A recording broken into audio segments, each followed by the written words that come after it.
Good morning, DJ and PK. It's 97.5 The Zone. Welcome in on a Wednesday morning. Win Tickets Wednesday. We're giving away more tickets this morning. Gave away Jazz tickets yesterday. Utah Jazz played last night.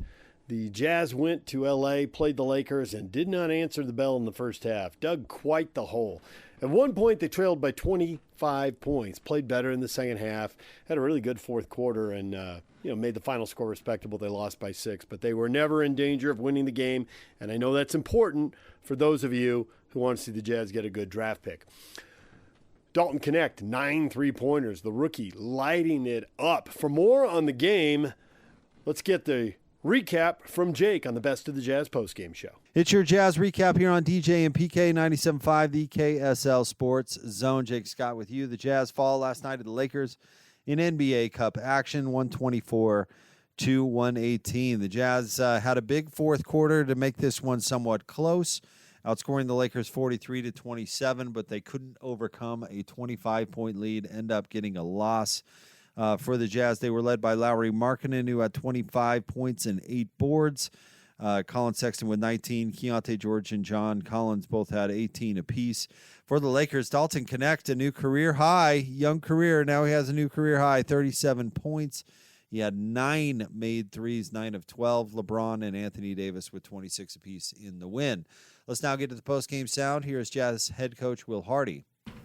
And solve problems as a team is something that we're going to have to continue to work on, and that's going to be a big part of our growth. I think systems, both offensively and defensively, usually have rules because it helps keep the order of things on both sides of the ball, but there has to be license to play and to recognize what's going on around us, and in certain moments say, I don't care about the rules. This guy's made 4 in a row. Those moments are going to come with time and repetition and sort of building that foundation in the group and in the individuals that they do know what's going on and they don't have to ask for permission to be sort of like free thinkers in those moments, because there's not enough timeouts in the game to constantly have these conversations. But I am proud of the way the team fought in the second half. I thought that there were a bunch of individuals who played hard and played well. I thought for the most part we tried to move the ball, and the Lakers played a good game. They shot the ball well from 3, especially Dalton Connect. And LeBron James and Anthony Davis are still 2 of the best players in this league. And their physicality in certain moments, their size overwhelmed us a little bit. But, right now it's really about continuing to keep our focus on what's important and continue to find the good parts of the game to build on and continue to find the teaching moments in the game to correct and try to minimize. I don't think that we're ever going to take those moments fully away. No team does, but as we continue to grow as a group, there's kind of 2 paths that have to grow. You have to grow individually in your own understanding and your own abilities and your own, sort of competence. But then we have to keep growing as a group and recognize that we do need each other and that we do need to lean on each other in different moments and that we need to communicate better and that we need to continue to hunt what I believe every great team has, and that's the ability to think as a group. I've talked to you guys about that a lot. It's going to be something that I continue to talk about because that's what we're hunting. The best teams have the ability to think as a group. And that comes with time, and it comes with some struggle at times. So none of this is necessarily unexpected, but as we continue to hunt that, we have to minimize some of these sort of nuclear moments that happen in the games. Because I still believe, like, when I watch our team play, that there's more good basketball being played than bad. The bad moments right now are just really loud.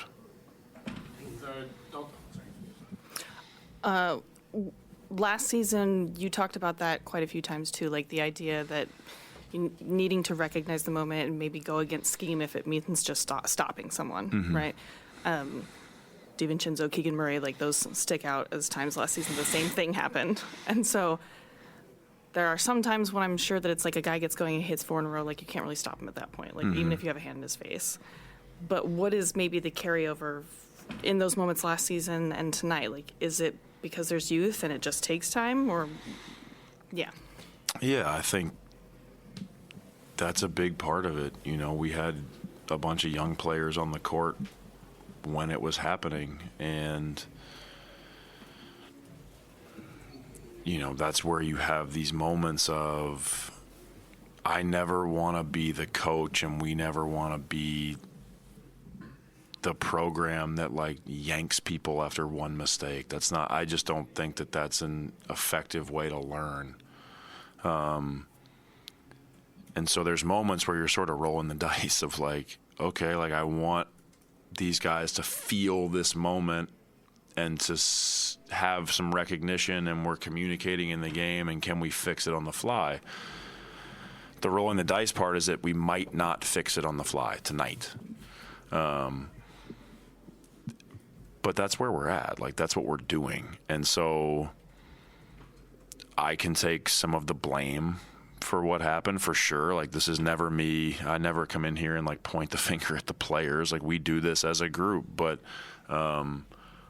those are the moments when you're trying to develop people and teach them that some of the best experiences lived, like you have to go through it some, and you're hoping like, okay, this next possession, we're going to get this right. And then when it doesn't happen, you being me, like you feel like an idiot because you're like, oh my God, like it really happened again. And so if it's anyone's fault, it could be mine. It's a collective thing. It's them and me. Like, it's not me saying like, how could you do that? Because they haven't been in those moments before, and the level of skill in the NBA is so unforgiving at times that any mistake can look bad. And then when a guy really gets going, like a couple that he hit were contested for sure, but the few before that really got him going, and so then you're kind of at the mercy of a really good shooter. So those moments are tough, and they're tough to like process afterwards, because like, yeah, the competitor in you is furious, but you know, coaching's not necessarily always about being right. You got to be right at the right time. Apologies to the mic guy. Nice. So you let them live through those moments, and like that's what you're trying to do, right? If they fail, for lack of a better word, then does it become like, oh, this is good for tape, because not only are they going to be mad at themselves, but then we can be able to show them. In theory, I mean, I promise you, I'm not twisted enough that I'm standing there on the sideline going like, I hope this goes awful so we have some good tape. Like, that seems really dark. Yeah, I would never do that. That will be an intrusive thought for later, though. I'm sure now. Yeah, no, I'm not. You're not thinking like, oh, we're gonna make this a big learning moment. It's Maybe not then, but yeah, like, well, now, yeah, we have to go back and look at it. Yeah. But in the moment, like, you really are hoping and wanting for there to be some learning on the fly. And sometimes it does happen. Like, there are plenty of times that it would be harder to point out where, like, a guy hits one and the next time the guys really sniff it out and do a great job. But those things kind of, like, go past everybody because you don't notice it because he didn't hit 4 in a row. But for us as a staff, we're going, like, that was growth. he recognized it, learned, and made an adjustment. And tonight wasn't one of those moments, and so everybody knows about it, and it's loud, and it's definitely something that we'll address and review. But, you know, a big part of this is not becoming, like, overly emotional about all of those things, because there's just a lot that we have to teach, and there's a lot of people that we're trying to teach. It's not like we're focusing this on one person. It's a bunch of individuals and then the collective team piece that we're trying to grow. I am curious. It's like, sorry, Mike. So you have a lot of rookies in that situation, right? Too. Is it a case that they know that they can break the system? Do they need to ask for permission, or are they too young at this point? That kind of depends on the person. Okay. I think. I don't know. Some guys are just a little bit more rule follower brain types, and they're trying to do literally what you said. Yeah. Some guys, their brains let them color outside the lines a little bit more on their own, and that's, you know, that's the fun part of coaching, is that none of these guys are all the same. Everybody's unique, and so how you approach them, how you communicate with them, how you teach them, there's a lot of different ways to go about it.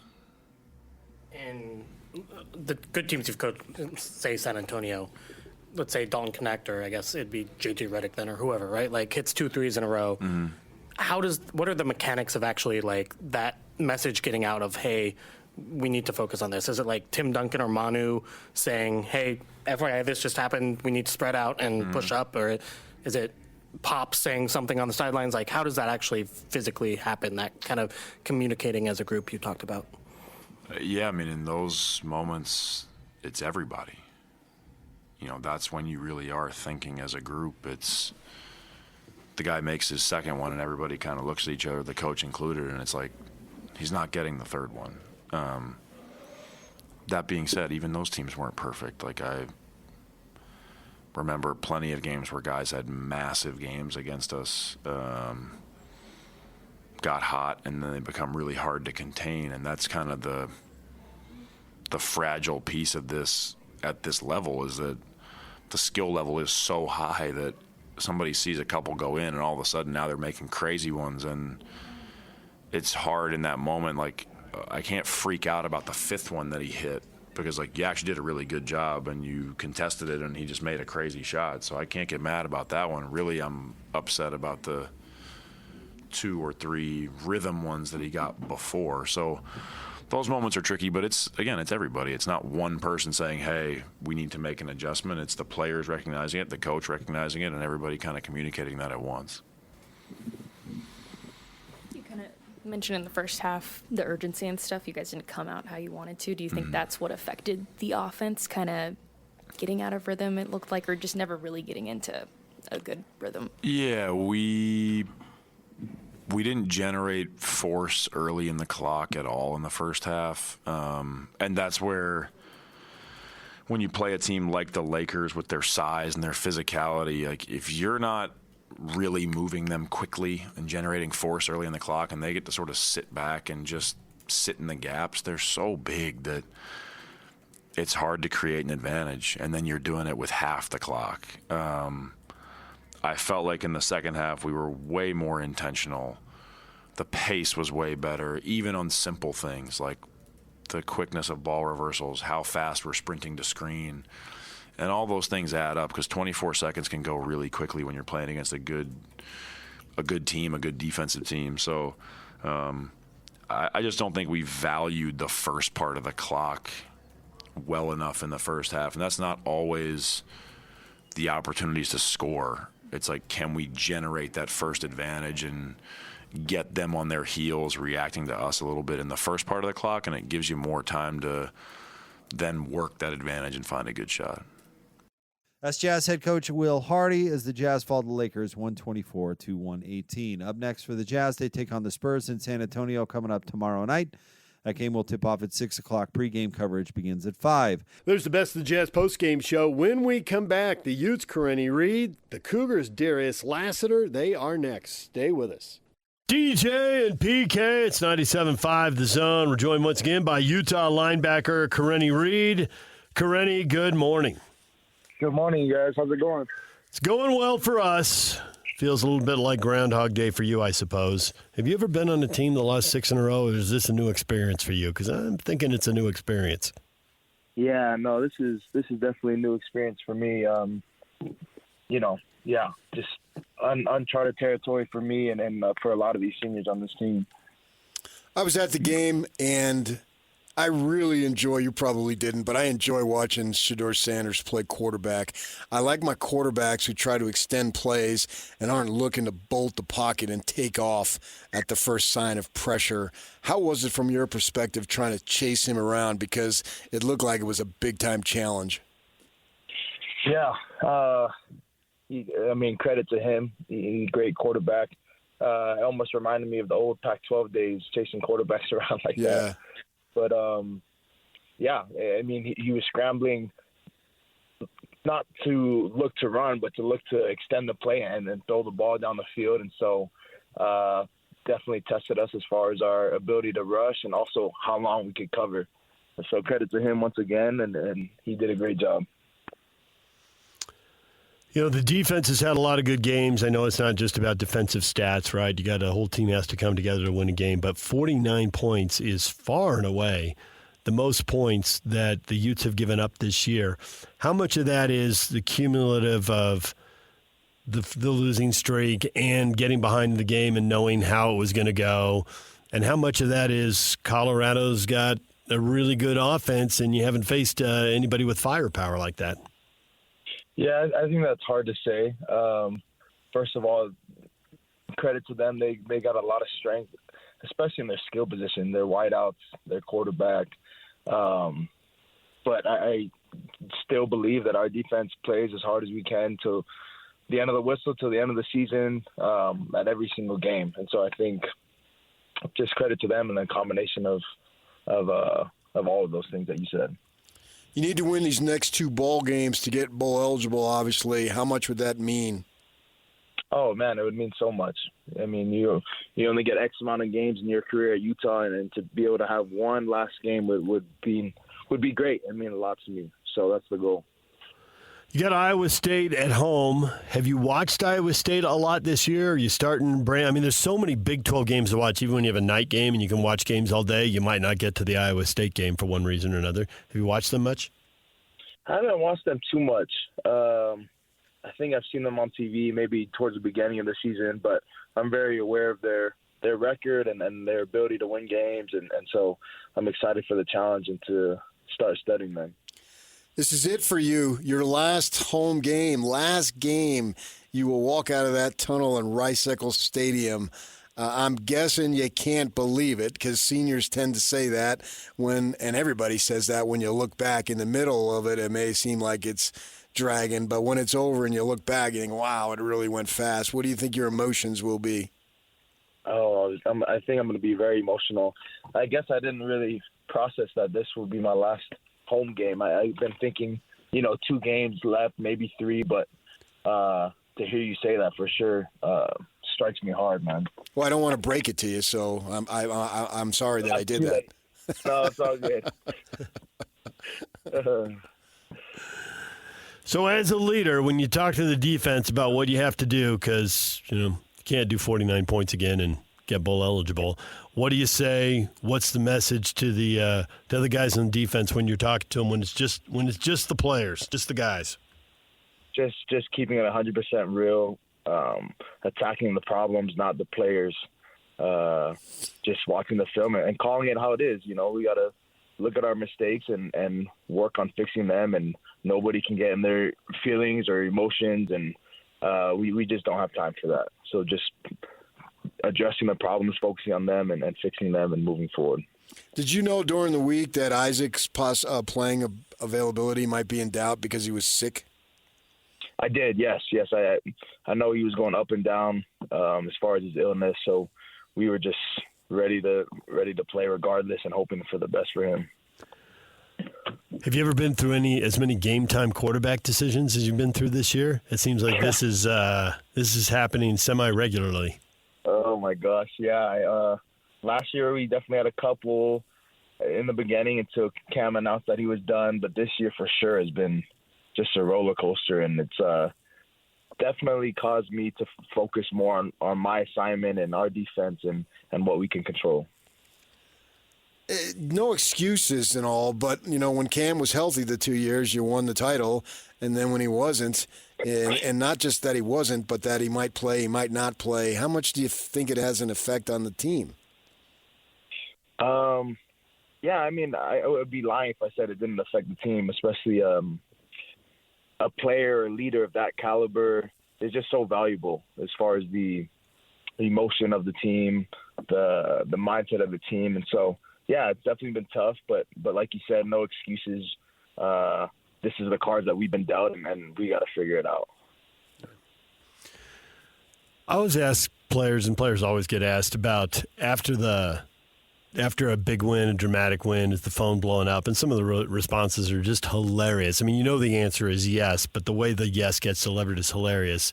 What is the response like when times are tough and you go to your phone after a game? Are you hearing from people? You got high school teammates reaching out to you, or is it just crickets?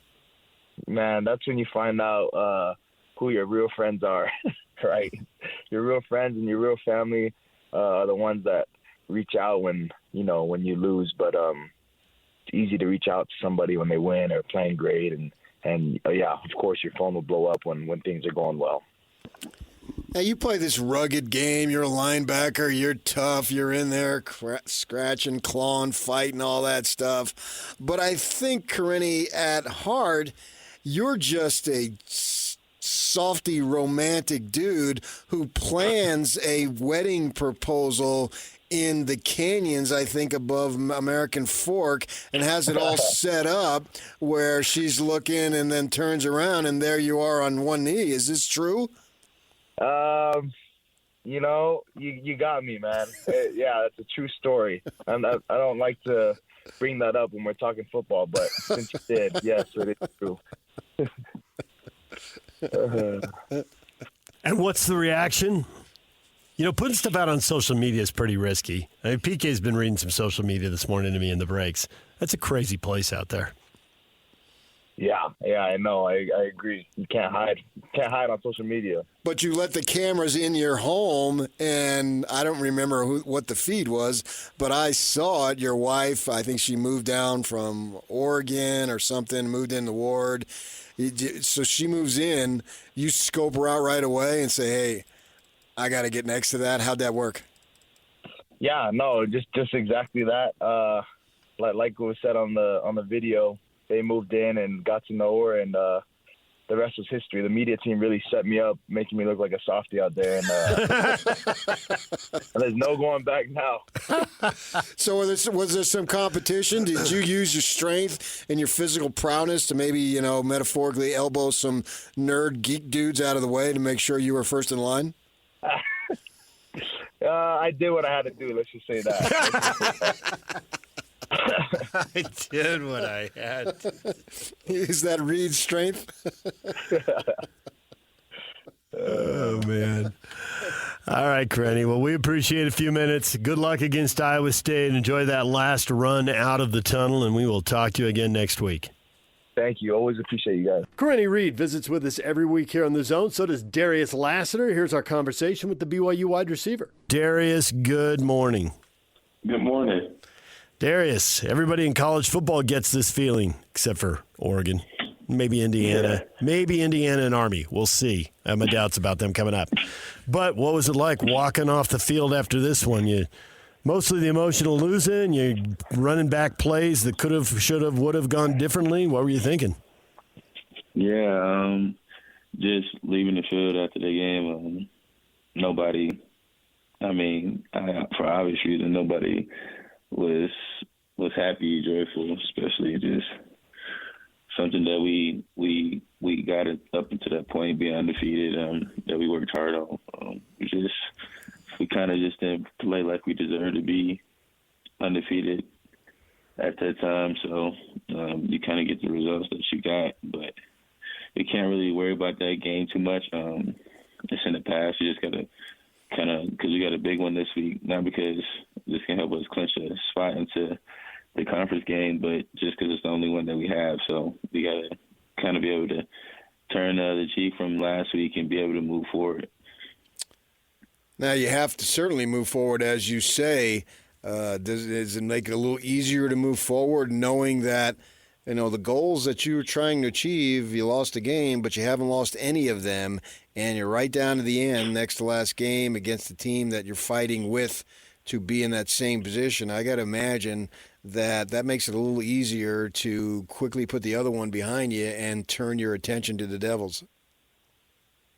Yeah, after the game, Coach Fessy came up to the receivers and it's like the only goal that just got crushed from what we want to achieve is us being undefeated. Right. Everything else is still there for us.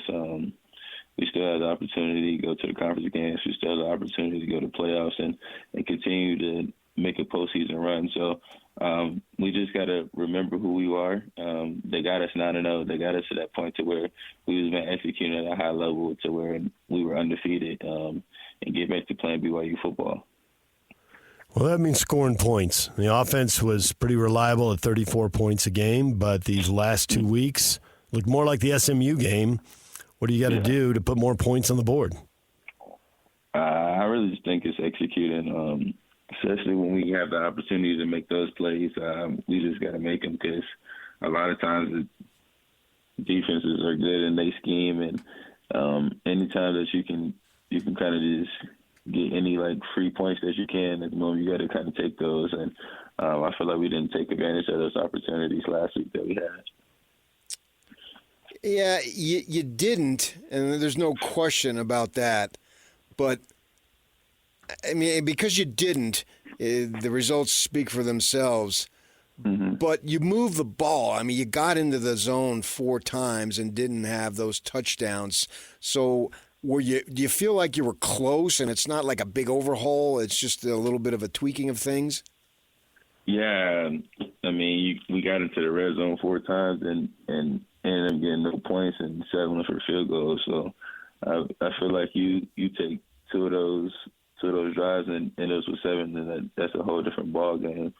And so we got to get back to how we were in the beginning of the year, where we were great in the red zone and where we didn't have to worry about things. It would be like, okay, well, yeah, we scored 0 points this week, and that's just kind of hinder us from doing the things that we wanted to do. So we got to get back to that firepower offense that I know that we have. One thing that happened was there weren't as many possessions because when you have a 10-minute drive to open the third quarter, you're not going to have the ball 3 times in that quarter. Were they dropping the safeties, keeping everything in front of them? I'm used to seeing more big plays down the field, and that was a real grind. Yeah, I don't think they were really just dropping safeties back. I just think that once we came out of that half, that we were just able to sustain the drive for so long that we didn't really need to take a big shot at the time, even though that drive was almost 17 plays, 10 minutes.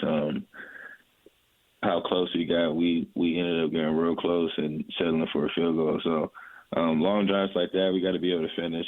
We can't try to keep beating people in the last minute every game. We got to kind of get back to beating teams by 15 plus and things like that. You have some Arizona roots. Do you know folk or kids on the ASU team at all, and going to have some family there? Yeah, I know a few guys on the team, and then I'm most definitely going to have a lot of family there. So, a lot of trash talking for this game then, or you keep that to a minimum? I keep it to a minimum until others try to come and talk to me. If they start it, you're finishing it, right? Yeah. You've been able to experience this because you're in your second year with the Cougars, and they talk about it often. No matter where you go, BYU fans come running out, and you see it. You know, when you come out of the tunnel there, and no matter where you are, there's going to be a fair amount of Cougars, people dressed in blue and all that. They follow BYU. I think that you might have, outside of Utah being the situation here, but as far as out of state, I'm expecting that this might be the most amount of BYU fans on the road that these guys, including yourself, have seen.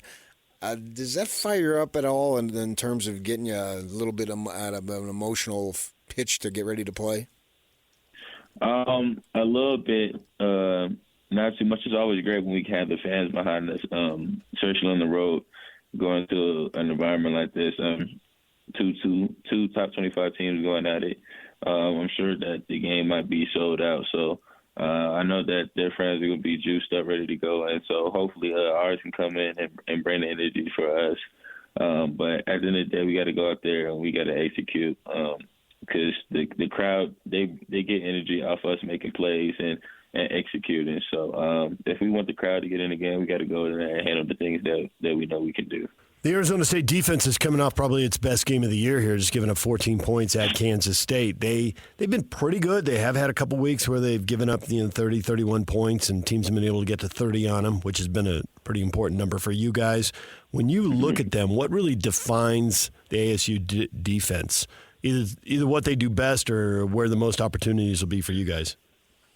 Yeah, I think the most opportunity for us is just be in the passing game. I feel like this week it's going to come down to playmakers just making plays and us executing with the ball in the air. I feel like we haven't been able to do that as efficiently as we have since we left UCF. Just throwing the ball and us making plays and just being out there. So I know Coach A-Rod is challenging us this week to go out there and execute. You've had the last two games after 8 o'clock, close to 8:30, cold, played in Utah. Now you're going to get 1:30, 76 degrees, man. The sun's going to be shining. I think that's pretty sweet. What do you think? I love it. It's always great to play these night games at home, and because everybody just loves them so much. But sometimes we like to play during the day too. So it's great that we get to kind of play a little bit earlier, and especially more great because people think that we can't win during the day. So we done that a couple times this year. So we just wanted to just go out there and just continue to play our best each and every week, no matter the time of the day it is. That's home for me, so I'm going down. I'll be covering the game.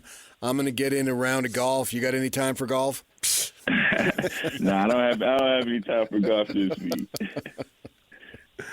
You don't even get to watch football this week, right? By the time those 10 a.m. games kick off, you guys will be getting into your pregame stuff. You're not going to watch as much football this weekend. Yeah, normally this one of the only times. That's the benefits of having the 8:15 games. You kind of can watch a little bit of football, especially because you're in the hotel all day. So, yeah, we probably got a little bit earlier start than we normally do. All right, well, good luck on the trip to the desert. We will talk to you again next week, Darius, and we'll watch for playmakers to make plays while the ball is in the air. We know what you're getting at. Yes, sir. Thank you.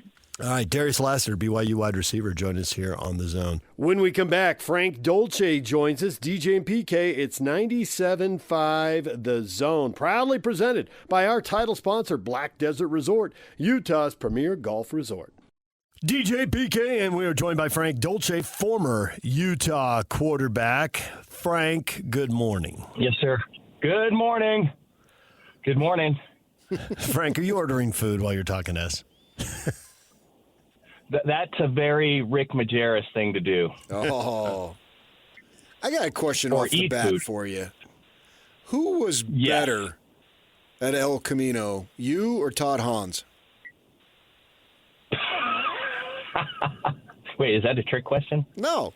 I just want to know. You remember Todd Hans, don't you? Yeah. Well, I would actually put Larry Egger up there. Yeah, but you remember Larry Egger? Yeah, but he didn't go to ASU. Todd Hans did. Well, Larry Egger, he did not go. But where did he go? Where did he go? To you. Yeah. Okay. Yeah, he was good. Yeah. There's been some great quarterbacks at El Camino. There's been so many players that have come out of El Camino. Of course, Steve Sarkisian. But he didn't play Aaron football. Craver. Did he play football there? Yeah. Oh no, he went to SC to play baseball. Is that what it was? And then went to Camino? Yeah, something like that. Yeah. That was an interesting roundabout way to get where he is right now, for sure. No doubt. Aaron Craver played with the Miami Dolphins for a long time. He was unbelievable. Ken Saleh and New Saleh, linebacker and free safety. Dan Speltz. Dan Speltz went to El Camino, and then he went to play at Fullerton College, and I think he still owns the record for highest completion percentage in a game. It was somewhere around 90%. Wow. In a game. It was ridiculous. Yeah. It was a factory. Yep. Quarterback factory. Frank, I remember you saying something about, a month ago, and it really stuck with me, and I thought about it again yesterday while Kyle Whittingham was talking about the changes in college football. He was talking about developing players, and that's really where, it's been their bread and butter. But some guys transfer before they develop, and other guys transfer in, time to develop because they're down to a year or two of eligibility. It's really changed the way things work. And the whole chemistry, family thing, he's talked about how that's hard to do because now instead of 15, 20, 25 new players, you got 45 new players. And so the culture changes, and you don't have the guys around lean on the guys in the same way for the same amount of time. Is that what you were getting at when you said culture changes at the U could be impacting this season? Because you said it like a month ago, and now we've heard Kyle talk, and I'm like, those things seem to line up to me. Yeah, so the Utah model is, bring in the underrated guy who shows some significant potential and develop that guy in the program, in the culture, and make that guy into a significant contributor as part of a bigger organization. And that's been part of the key to Coach Whittingham's success, is that he's just been able to develop talent and to find guys who will stick around, who will work hard, who will do all of the things that, maybe you don't necessarily get out of a superstar, and become part of a larger unit. And so that's way more difficult. When it's difficult doing it with a bunch of guys that are going to stick around, but it's way more difficult when a guy is coming in from another place and has different expectations and maybe is thinking, well, I'm only going to be here a year or two. And the mentality of, I'm going to develop me. It's not, I'm going to develop I'm going to develop me. And that doesn't seem to fit in the Coach Whittingham style. So I really believe that's been a significant problem over the past couple years, but really has shown this year. And I'm really curious if there's a way. So I mean, if I were running the program, and I'm not, I think in the off season I would sit down and I would say, well, this is how we've built it. We've built it with this type of player who's engaged in the program, who's very unlikely to leave, and will contribute over the course of 3 or 4 years. Can we do that with NIL? I think there's a way that you can. And I think the way that it is you take whatever funds that you can raise in the NIL, and we've said this before, it's not going to be like Washington or Oregon or Alabama or anybody else.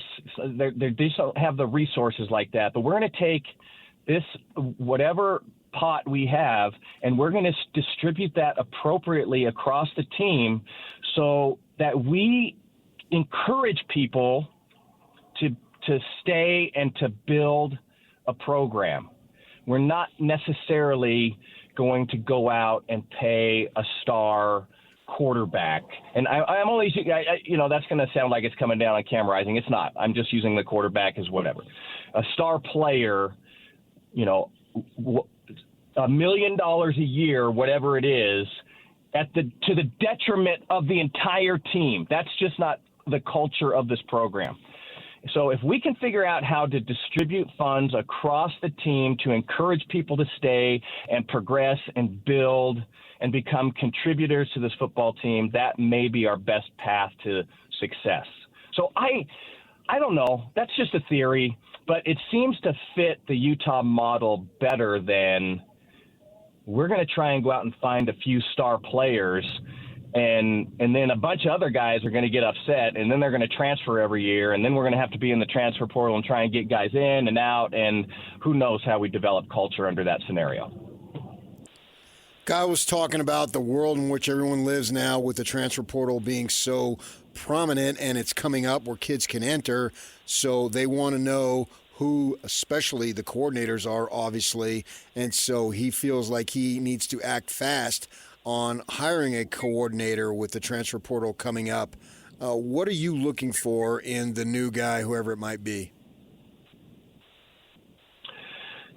Well, I like the Utah style of football, not recent, but what Utah has traditionally been, which is win at the line of scrimmage, produce a ground game, good tight end play, a couple of guys that are a threat on the outside, and a quarterback that distributes the ball efficiently, effectively. The guy that's 70% completions and a 7.5 or so yard per completion average, and doesn't turn the ball over, good decisions, kind of an athletic guy. So, and I think that's a winning formula. And so that's the kind of guy I would like to see. And it maybe not too much to ask for a little bit of creativity on the offensive side. So I don't think you need a Lincoln Riley or even a Steve Sarkisian. Sometimes I think those guys get way too deep into their playbooks, and those call sheets are enormous, and who knows what's going to happen next. But I just think a guy that understands, at the end of the day, it's blocking and tackling, and I think that's the kind of guy that is successful at the University of Utah. Kyle, probably has a couple different directions he can go here. One is Utah's profile is up. They might be able to get a more established name who isn't a Utah guy, right? He's given Brian Johnson his first shot and A-Rod his first shot. He brought back Andy Ludwig. So you could go way outside the box. They could also try to go down the not exactly, but kind of like the Urban Meyer route where you try to find someone, not a hot up-and-coming head coach, but someone like Urban, except, a hot up-and-coming offensive coordinator. Do you want, you like the younger guy, the newer ideas, or you like somebody tried and tested? Well, the truth is I like both. And so if you can go out and find Norm Chow, I still feel like Norm Chow, with what he was saddled with in terms of offensive talent during his time at the University of Utah, he still, to me, feels like he got the most out of the talent that he had available. And so if you can find an established guy like that, and that's an offense that fits Utah, then yes, let's go get that guy. Now, the issue with that guy, an established guy, is that there may be a tendency to butt heads with an established head coach like Coach Whittingham, and maybe that's something to take into consideration. But I also love the idea of finding a guy who is out there, smaller school, like a Bowling Green or something like that, who is having success, getting the most out of the talent he has on the field, showing some creativity, and has a basis in the style that fits where Utah recruits well. So I don't care, one or the other. An up-and-comer is great. A well-established guy is great, as long as they fit with the Utah culture. Yeah. I mean, for that matter, you'd take whomever. And then there's no restrictions on race, gender, whatever. Just win. Whoever, as long as you win, who cares? That's the bottom line is winning ball games, man. It's so true. Yeah. It's so true. It really is. This poor team they just can't figure out how to win, and now that defense is playing well. It gets knocked because they're just on the field a lot and they're put under difficult situations. But that's a good defense.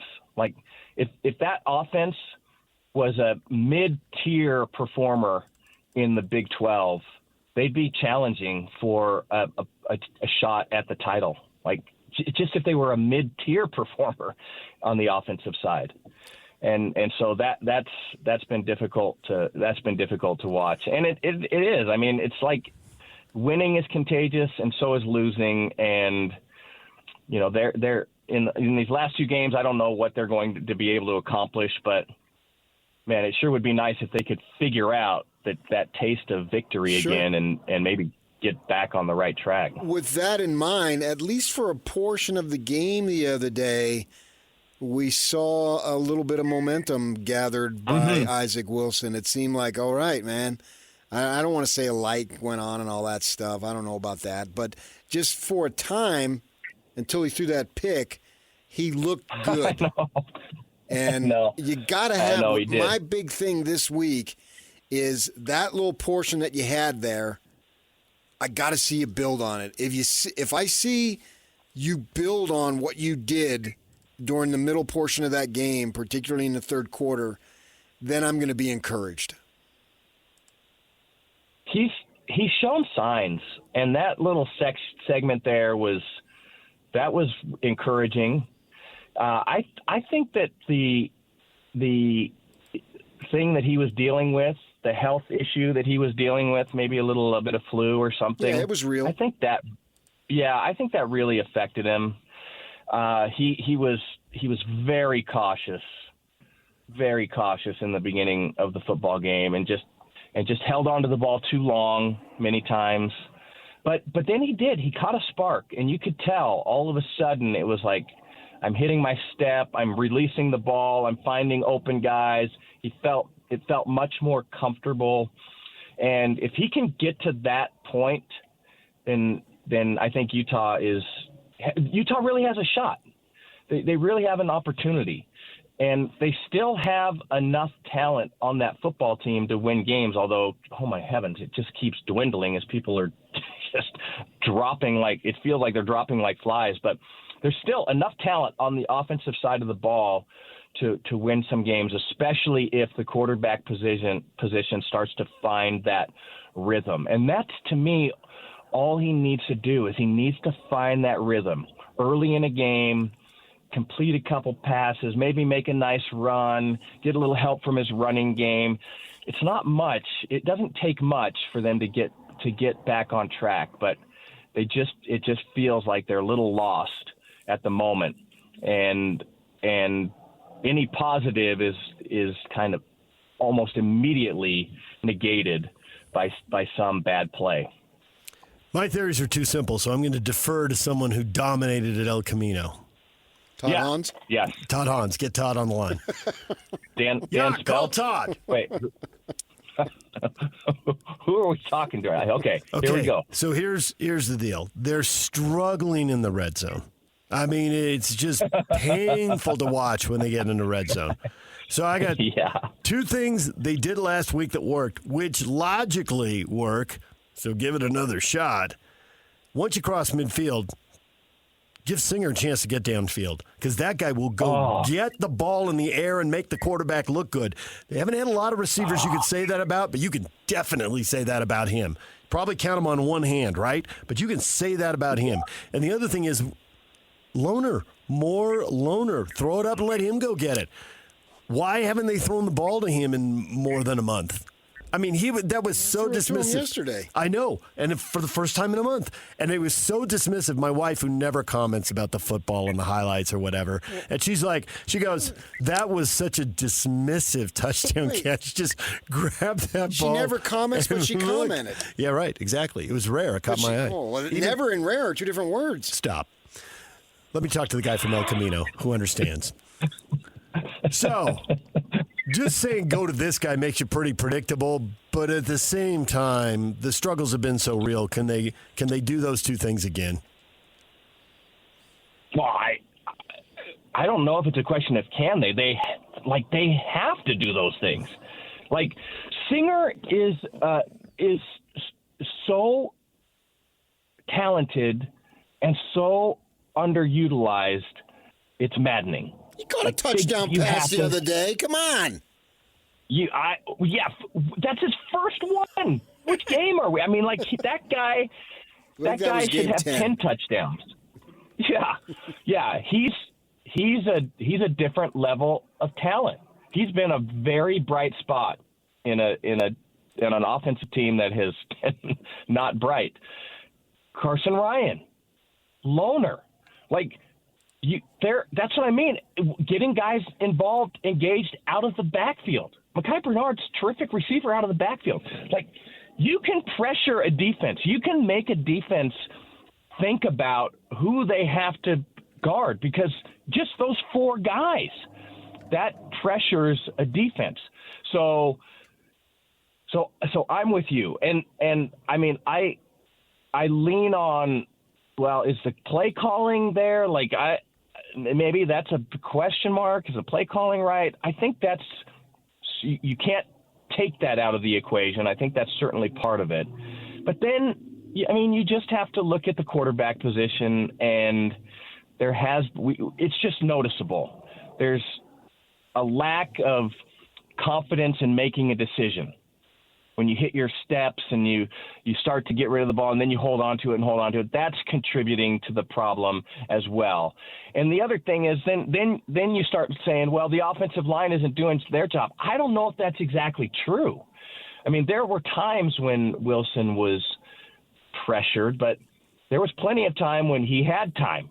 And then the lack of getting rid of the football caused the pressure. You just can't hold on to a guy that long. So there's a bunch of contributing factors, but if you're looking at a way to pressure a defense or keep a defense off balance, with just those four guys that we named, that we talked about, that's plenty of talent for an offense to find productivity. Frank, we'll leave it right there. You can go contact some more El Camino alumni and reconnect. Yeah, that's a big, long list of All-Americans right there. Once a warrior, always a warrior. You know what I'm saying? That's I do. The truth. I've been in that stadium. That's the truth. I walked that campus. Oh, this is the best. It was the best. Frank, thanks for the time. We Go appreciate Warriors. it. We'll talk to you again next week. Go Utes. There you go. All right, guys. Thanks, Frank. Catch First and 12 Sundays from 10 to noon on The Zone. It's brought to you by Macy's Grocery Store. Get the freshest fruits and vegetables from local farms and your favorite local brands. Macy's, happy shopping. It's time to get your morning started with the news you need to know. News update. This is what's trending with DJ and PK. Hashtag Utah Jazz. Gonna fire it up again. Got it! On fire! Connect 4 for 3. Bad news, I'm telling you. That's just bad move. You cannot be in the zone with this lineup out there. Dude's got 5 threes. I tell you, he just is shooting the lights out. Gonna try it again. Got it! Unconscious. Obviously, in the second half, it seemed like everybody in the gym knew that Dalton Connect was going to shoot the next shot, with the exception of a few people. The problem was that those few people were on our team. The awareness to what's going on in the game, the ability to recognize and solve problems as a team is something that we're going to have to continue to work on, and that's going to be a big part of our growth. Dalton Knecht, 37 points, ties an NBA rookie record, making 9 3-pointers, and the Jazz, according to their coach, no idea what was coming next. PK, that's a pretty damning statement right there. When we talk about high IQ basketball players, to not recognize a guy who's on a heater, a guy who's red hot, a guy who is feeling it, that is a major problem. Freaking idiots, every last one of them. Have you ever been in a pickup game, a high school game, an AAU game?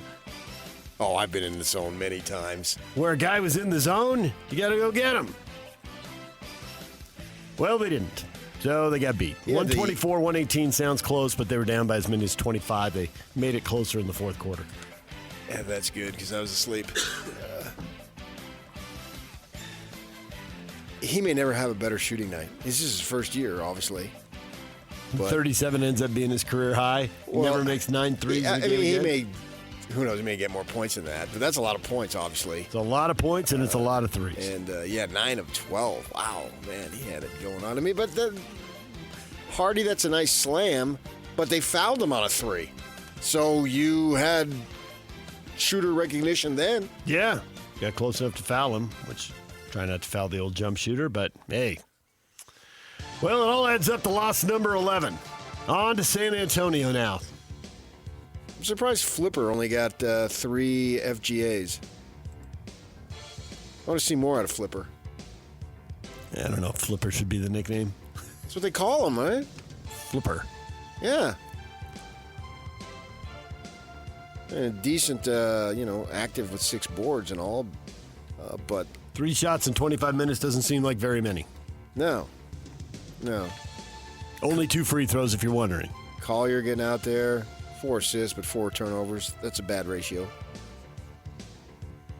Cody, C. Will. We had D. Will, but we didn't see Will much.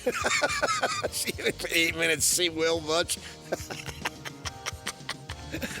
Hardy's not the only one on his game. You're feeling it? I'm in the zone. I mean, it is the zone. I mean, all you can do is laugh. This is dark humor at these times. Jazz and Spurs tomorrow night in San Antonio. Tip-off set for 6 p.m. DJ and PK. Hashtag NBA. Tatum turns the corner, drives, hangs in the air, puts it off the back iron, and gets the bounce. He is just willing the ball to go in. He's having another MVP night, 32, 12, and 7 for Jason Tatum.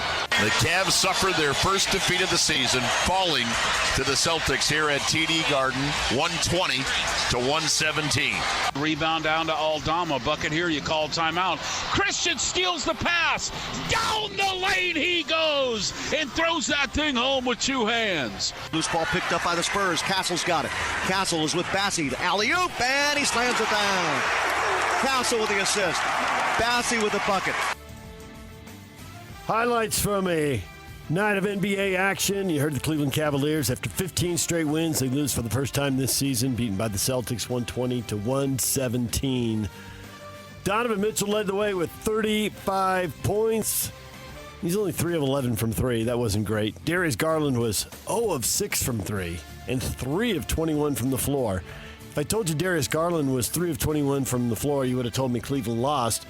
You probably would have been surprised they were within 3 points. Yeah, well, that shot at the buzzer, put it to 3. I was really upset that Jalen Tyson didn't play. I wanted to see Jalen Tyson. Now, you may ask, who is Jalen Tyson? Are you asking? Sure. He is the Cleveland Cavaliers' first-round pick out of Cal. He didn't play. He got a DNP, coach's decision. That's not the last you'll hear of the Tyson family. You will hear his younger brother this week. He happens to be the number 1 receiver for the 21st ranked Arizona State Sun Devils. Jalen's his older brother. It's kind of cool. They got 2 sports going on, kind of like the Curry brothers had at baseball and basketball. But yeah, Mitchell, he was not going to go down swinging, man. He was It was give me a band that has a guy, Tom Petty and the Heartbreakers. The other guys were the Heartbreakers. He was Tom Petty. He was just shooting like crazy at the end. And I got to say, man, I miss watching him play. He's a fun player to watch. I miss him, especially here. He's one of our own, man. We found him. We developed him. And then we're not reaping the bennies. Nope. Cleveland is reaping the bennies. Yeah. Denver beat Memphis 122-110. Russell Westbrook, 200th career triple-double in the win. And they had him take the photograph in the locker room, holding a piece of paper with the number 200 on it.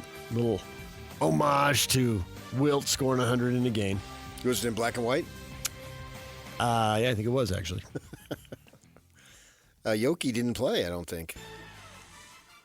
And yet Denver wins.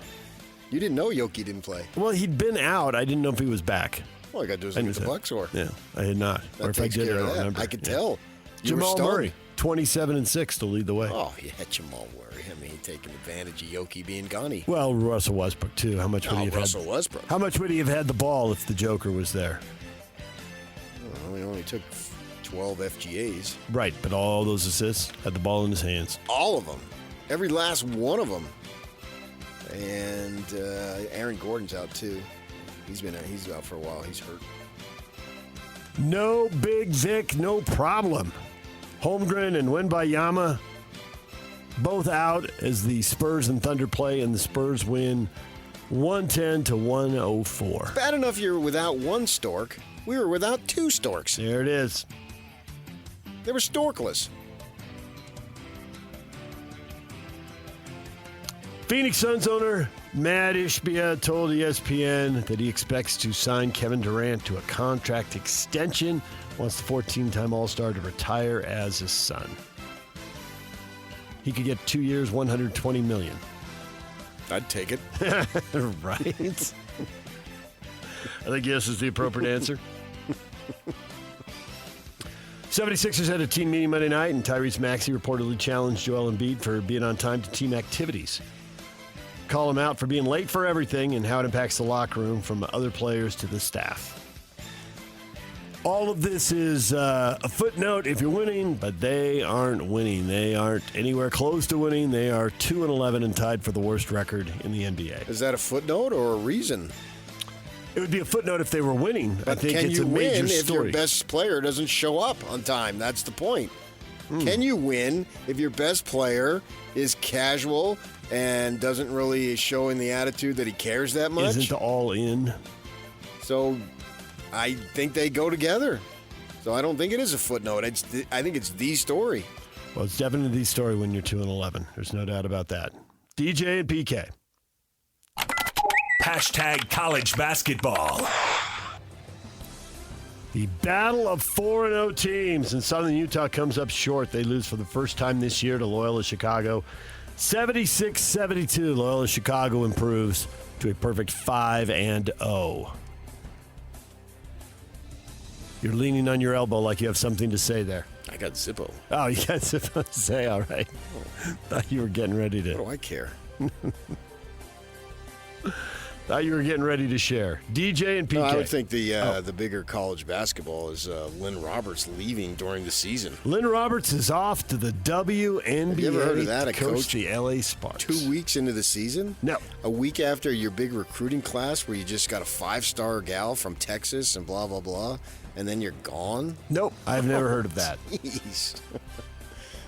Wow. Whatever needed to be done couldn't be done in March? Apparently not. Gone now. I mean, good for her, but that's kind of crazy. DJ and PK. Hashtag NFL.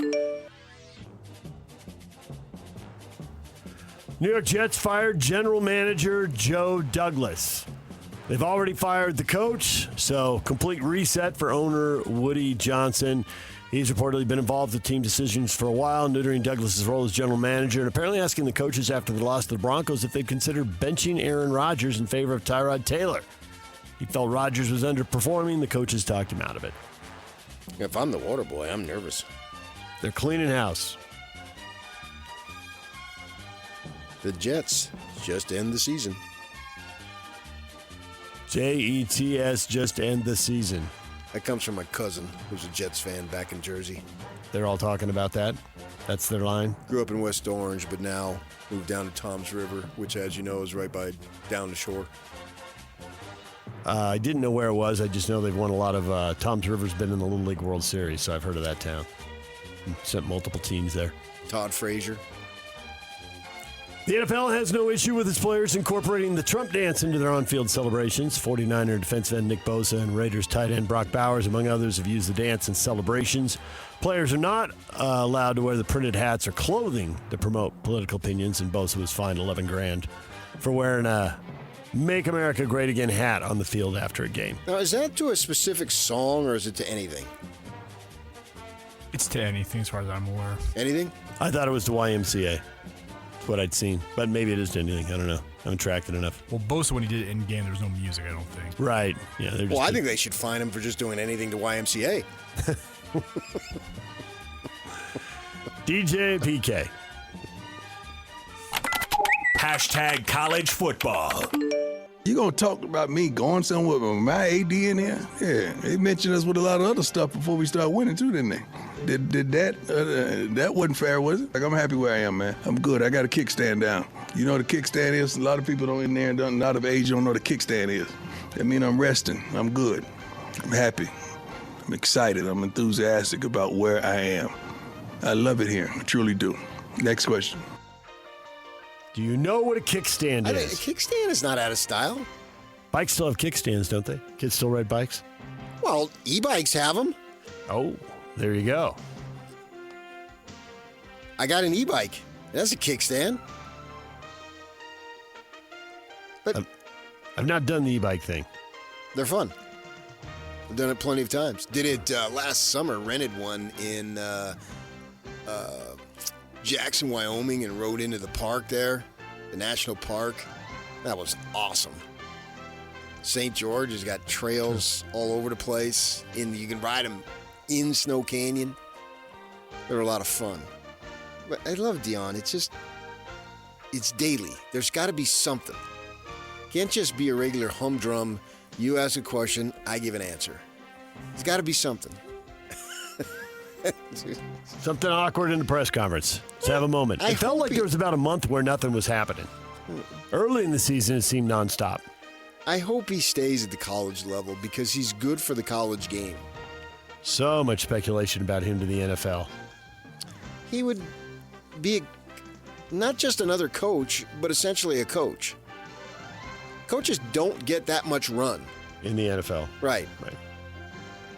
It's about the guys, the players. The college is a little different. He brings a lot of attention to the game, but he can do whatever he wants. BYU dropping 8 spots in the college football playoff rankings. They're number 14, 1 spot behind SMU. Seems odd since they beat SMU at SMU, and they have the same record, but there's a couple weeks left to sort all that out. Boise State, ranked 12th, has the final first-round bye. The Cougars remain the Big 12's top-ranked team at this point. They have the number 12 seed in the projected field currently. I got plenty to say on that, but anytime we have a guest at 7:30, it seems like the goal is just to get done with this segment on time, so we'll have to save it. Oh, give us a couple minutes. I think it's a joke. That they're below SMU? Or that they went that far down? That far. Oh, is it 8? Oh, well then, sit back, boys. Let it rip. We don't have a 7:30 guest. Mistyped. Oh, okay. Yeah. What's the justification when you compare it to others? And Boise's got the loss, the 3-point loss to Oregon, as if Oregon is the 75 Dolphins. I mean, come on. What? Are they really? Are they the 75 Dolphins? You know it's the 72 Dolphins. You're just messing around. I don't. And I do now. And so let's put Idaho up there. They had a 10-point loss. They only lost by 7 more points to Oregon when Oregon was trying to find itself earlier in the season. How about what BYU has done rather than what they haven't done? 2-0 against ranked teams if K-State's still ranked, no, that cost them a ranked win. So 1-0 with the ranked win on the road against SMU. And they're getting dinged for a home loss. And Boise State lost on the road to a ranked team. Ole Miss lost to Kentucky. What's Kentucky? Yeah, I hear you. You don't have. You like to play. Alabama Somehow you lost to bring up Vandy. Georgia State or Georgia Tech or something. University of Georgia at Chattanooga. I always forget. You lose me. Vanderbilt lost to You lose Georgia me. Do State. that. Which lost to this. The lost. I don't have to do that. I can go 1-on-1. Mano T mano. I don't have to go play that game that you play that I always check out when you do it. This is 1-on-1. This is ridiculous. It's stupido. How about Tennessee? How about Tennessee? Well, they've got the big win over Alabama, but they lost to Georgia, and they also have a road loss at Arkansas. And Georgia lost to Georgia Chattanooga, right? No, you're just making stuff or up. Or Vanderbilt who lost to... Yeah, you're just trying to make it confusing. Who lost to Georgia something or other? Vanderbilt lost to Georgia State. Why do we care about Vanderbilt? Because he beat Alabama. Alabama, lost to Vandy, and people are like, Vandy's good. Vandy's not good. So somehow Alabama lost to Georgia Chattanooga? Because Vanderbilt You're just lost making to up Georgia Chattanooga. Chattanooga's in Tennessee for starters. Right. You're just making stuff up. Well, it's the same point.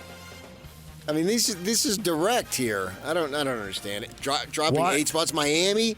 Who did Miami? Miami. They lost to Georgia somebody or other, right? Right? Didn't they? No. They did too. Who did Miami lose to? They didn't lose to Georgia Chattanooga. I didn't say Georgia Chattanooga. I said Georgia they lost somebody to Georgia or other. Tech. Right. Georgia somebody or other. It's the same thing. It really isn't. It is too. Miami, who's Georgia Tech? What's their record? All I know is we had to have a fight with them to have the bees. That's all I know about them. I mean, why is Miami up there? And Miami doesn't have a win the quality of the SMU win. Right. You're making my point. Thank you. It's a joke. It's a total friggin' joke. There it is. And none of it will matter if they lose to Arizona State. Well, I don't it's still know a that. show at this point.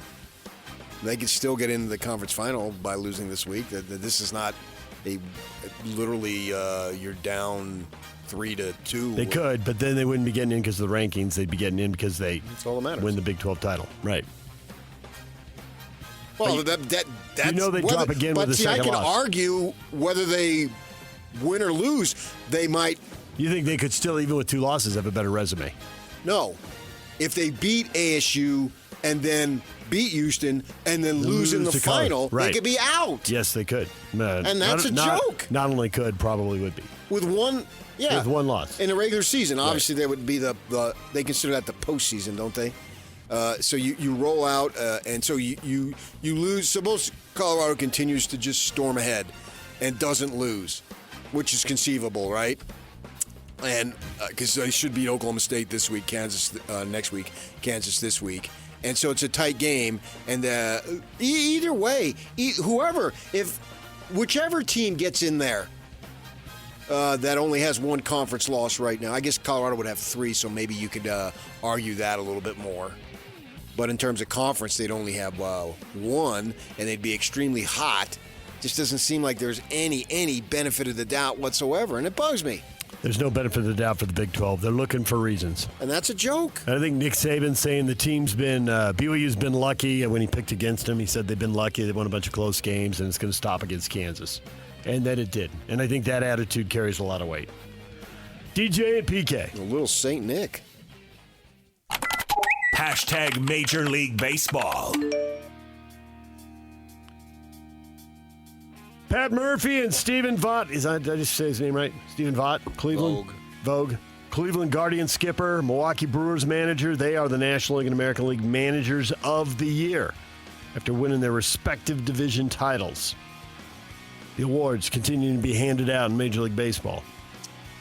Murphy used to coach at ASU the last time they were good in baseball and then had some infractions.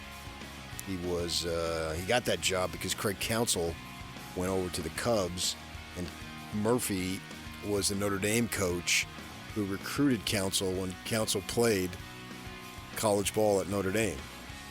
So then Council, who's been a manager for a good while, brought Murphy on the staff because that was his mentor. And then he takes over. Murphy was going to go to Chicago. He thought all along he was going to Chicago.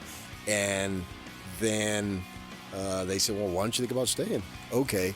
He's a real crusty dude. He's a good interview. I've interviewed him. And so Milwaukee was supposed to be down, traded Burns and some other guys. And then Yelich gets hurt. And they still got to the postseason, so he got the award. Good for him. Tampa Bay Rays said hopes of having the new stadium done in 2028 unlikely due to the damage at Tropicana Field and a delay in bond proposals being approved by the Pinellas County Commission. It's delayed until the meeting in mid-December. But is this going to upset the apple cart? And if their stadium is hanging in the balance, will Major League Baseball delay expansion? Because they said the Oakland and Tampa Bay situations have to be resolved. Well, I don't. You can have it resolved without having it done. Right. And it's meeting on December 17th. Maybe it gets resolved, whatever they're doing there in Tampa Bay. And they're not requiring the stadium to actually be open. No. They need the plan. They need the financing. Yeah.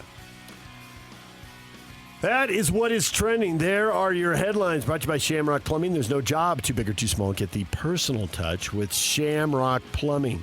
Coming up, Riley Jensen joins us at 8 o'clock. Tim Healey, Arizona State Sun Devils play-by-play voice, joins us at 9 o'clock. And Larry the Lakers coming up at 9:30. Apparently he was at the Jazz-Laker game last night. We'll talk with him. We've also got tickets to give away to see the Goo Goo Dolls and Dashboard Confessional. We will do a Win Tickets Wednesday coming up in the 8 o'clock hour. So stick around for that. The question of the day is next.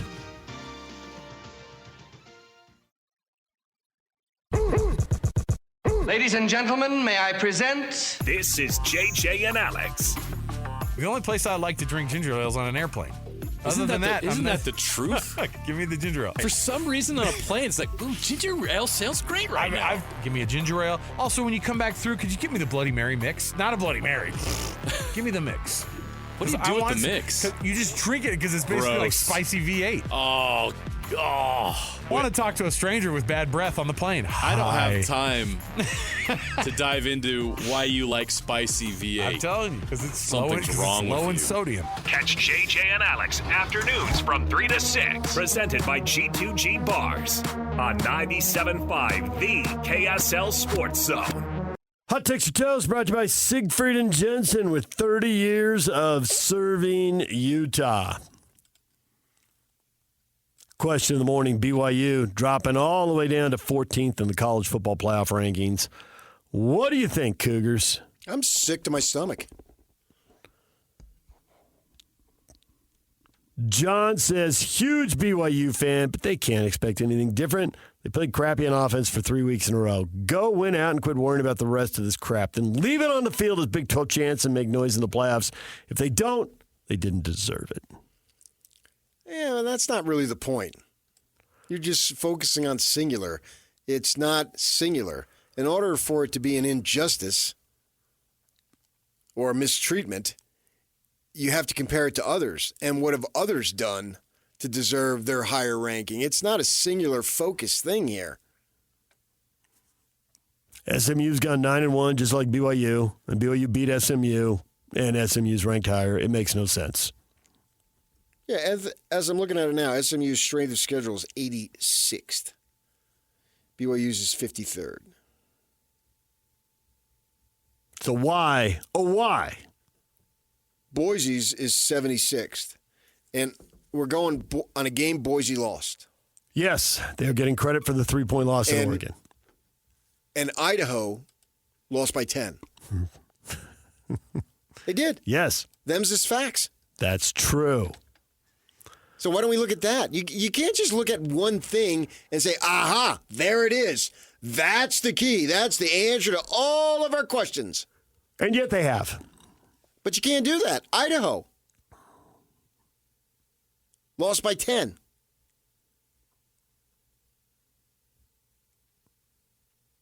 And yet they have. Come on. The UNLV win would be their other big game, but after that. That's their only game. They played 2 ranked teams and gone 1-1. No offense to your 3-6 San Diego State Aztecs. Well, your conference. Oh. And UNLV, was that the first game with the backup quarterback? Or was he still there? Did he leave after that game? Because I thought he left after the third game. Yeah, but that was like the 7th, 8th game. So. And that was, yeah, and it was a good game. It was a Friday night game, if I remember. I watched it. And Vegas is just now getting in. And good for them. That's awesome. But nobody really cares who's at the end unless it's you. You're a fan of that school. Hey. Number 25, we beat them. Give me credit. Right. Well, you know, the Devils haven't been in this thing in 4 or 5 years, so they're excited about it. But it really has no bearing on anything. But you know, it's nice to be rewarded and recognized for sure for those programs. I mean, how in the world is Missouri still ranked? They're in the SEC, and the SEC always gets the benefit of the doubt. And Missouri's got 3 losses now, but they're still ranked. Yeah, but who's giving them the benefit of the doubt? The people who rank them. Right. Who? But that doesn't tell me who. That just tells me I can look up the list of the names on the committee. And do they have connections there? I mean, you assume stuff, and you don't know who's doing it. You couldn't name me one person on it, but you just assume it. I do assume it. I think the SEC gets the benefit of the doubt. I know. I'm not big on assumptions. I want to know what's going on, why they think what they think. Not just simply, they don't look it up. Yeah. Come on, dude. You want to know. You just said. No, you're going to name me names. I don't want to know. I wanted to know if you knew. You misspoke. I couldn't care less. You're the one making the accusation, not me. So why do you think it is? I think the SEC and the Big Ten get the benefit of the doubt. I think the Big 12 and the ACC don't. I'm a little surprised Miami is where they are. I would have to hear their responses. I don't know what their responses are. They just trot out the athletic director from Michigan each week. So I have no idea. I can't answer that. They've not spoken on it. I'm not a big assumption guy. I mean, how do I debate assumption? That's just pulling something out of thin air. I mean, there's no factual basis to assumption. So I can't respond to it. So I don't know. Yeah, I don't think it's assumption as much as it's a history of the SEC getting the benefit of the doubt. Okay, well, then you just backed off your own opinion. You've changed your opinion now. My opinion is the SEC gets the benefit of the doubt. Then you just told me you didn't think it was so much of an assumption as it is historical. You're the one who said it was an assumption. Yeah, I haven't spoken to any of them. So how do I know? Not that I have spoken. I'll never speak to them. I haven't heard any of them say. All they do is trot out the Michigan AD, Ward Cleaver.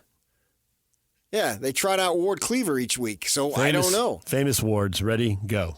The 35th. The 35th ward is very famous? Oh, yeah. A lot of people came out of the 35th ward. Look it up. Nope. You're making an assumption. No, I'm not. I know this. You can't name the people in the 35th ward. I can too. Sunset Heights 7th. I can too. Which one? Sunset Heights 7th. Sunset Heights 7th. Very prominent. Prominent ward. A lot of your leaders come out of that puppy. It's like a training ground, a breeding ground, if you will, which I guess all wards are in a sense. Producers.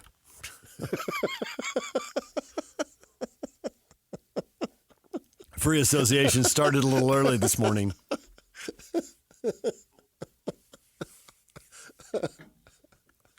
Same thing as my parishes in the Catholic Church. Just relax. I love all God's children, except you. There it is. I'd have to see what they say. But there needs to be more explanation. Maybe not now, but at the final thing. They should allow these folks to be interviewed. These people really care about this stuff. It's a big, big deal. Mm-hmm. That's why they have a whole TV show about it. Name me any other TV show that has an hour devoted to it once a week for like 6 weeks. They know people will watch. On ranking. They care deeply. Not a game. We're not talking about a game. We're talking about a ranking. That's what we're doing. Right. And they put a whole TV show, and I've watched it every freaking week. So I would like at the end of it, when that's the ultimate that matters, obviously, is what's the explanation? Don't just send out Ward Cleaver. I mean, it's like he's the pool guy for the referees. See what they have to say. What's their line of thinking?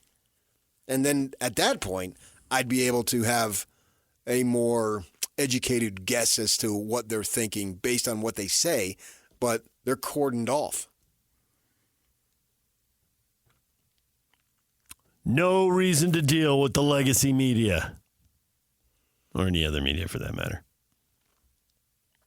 I don't think they're going on podcasts. I think you have to go on the field results, the actual evidence, rather than go along the lines of the eyeball test. Well, yeah, I mean, Tennessee is going to beat BYU, except the last time they played, they didn't. And, because then why even have games? So just set up a tournament right away. Oh, you have more of a history, and you have Peyton Manning and T. Martin and some of these other guys that you've had, so and Herndon as quarterbacks, so your guys should be better than these guys. And they're out there, 8 hours away from anything. So they can't be that good, right?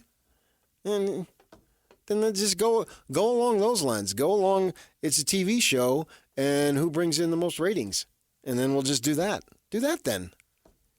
Just don't try to straddle and say it's a competitive thing when you look at the numbers and the data and it would show you otherwise. And you're just going on, well, I think they would lose if they played them because these guys lost to this guy, these guys lost to Ted George or something or other, and blah, blah, blah. I mean, your head's spinning.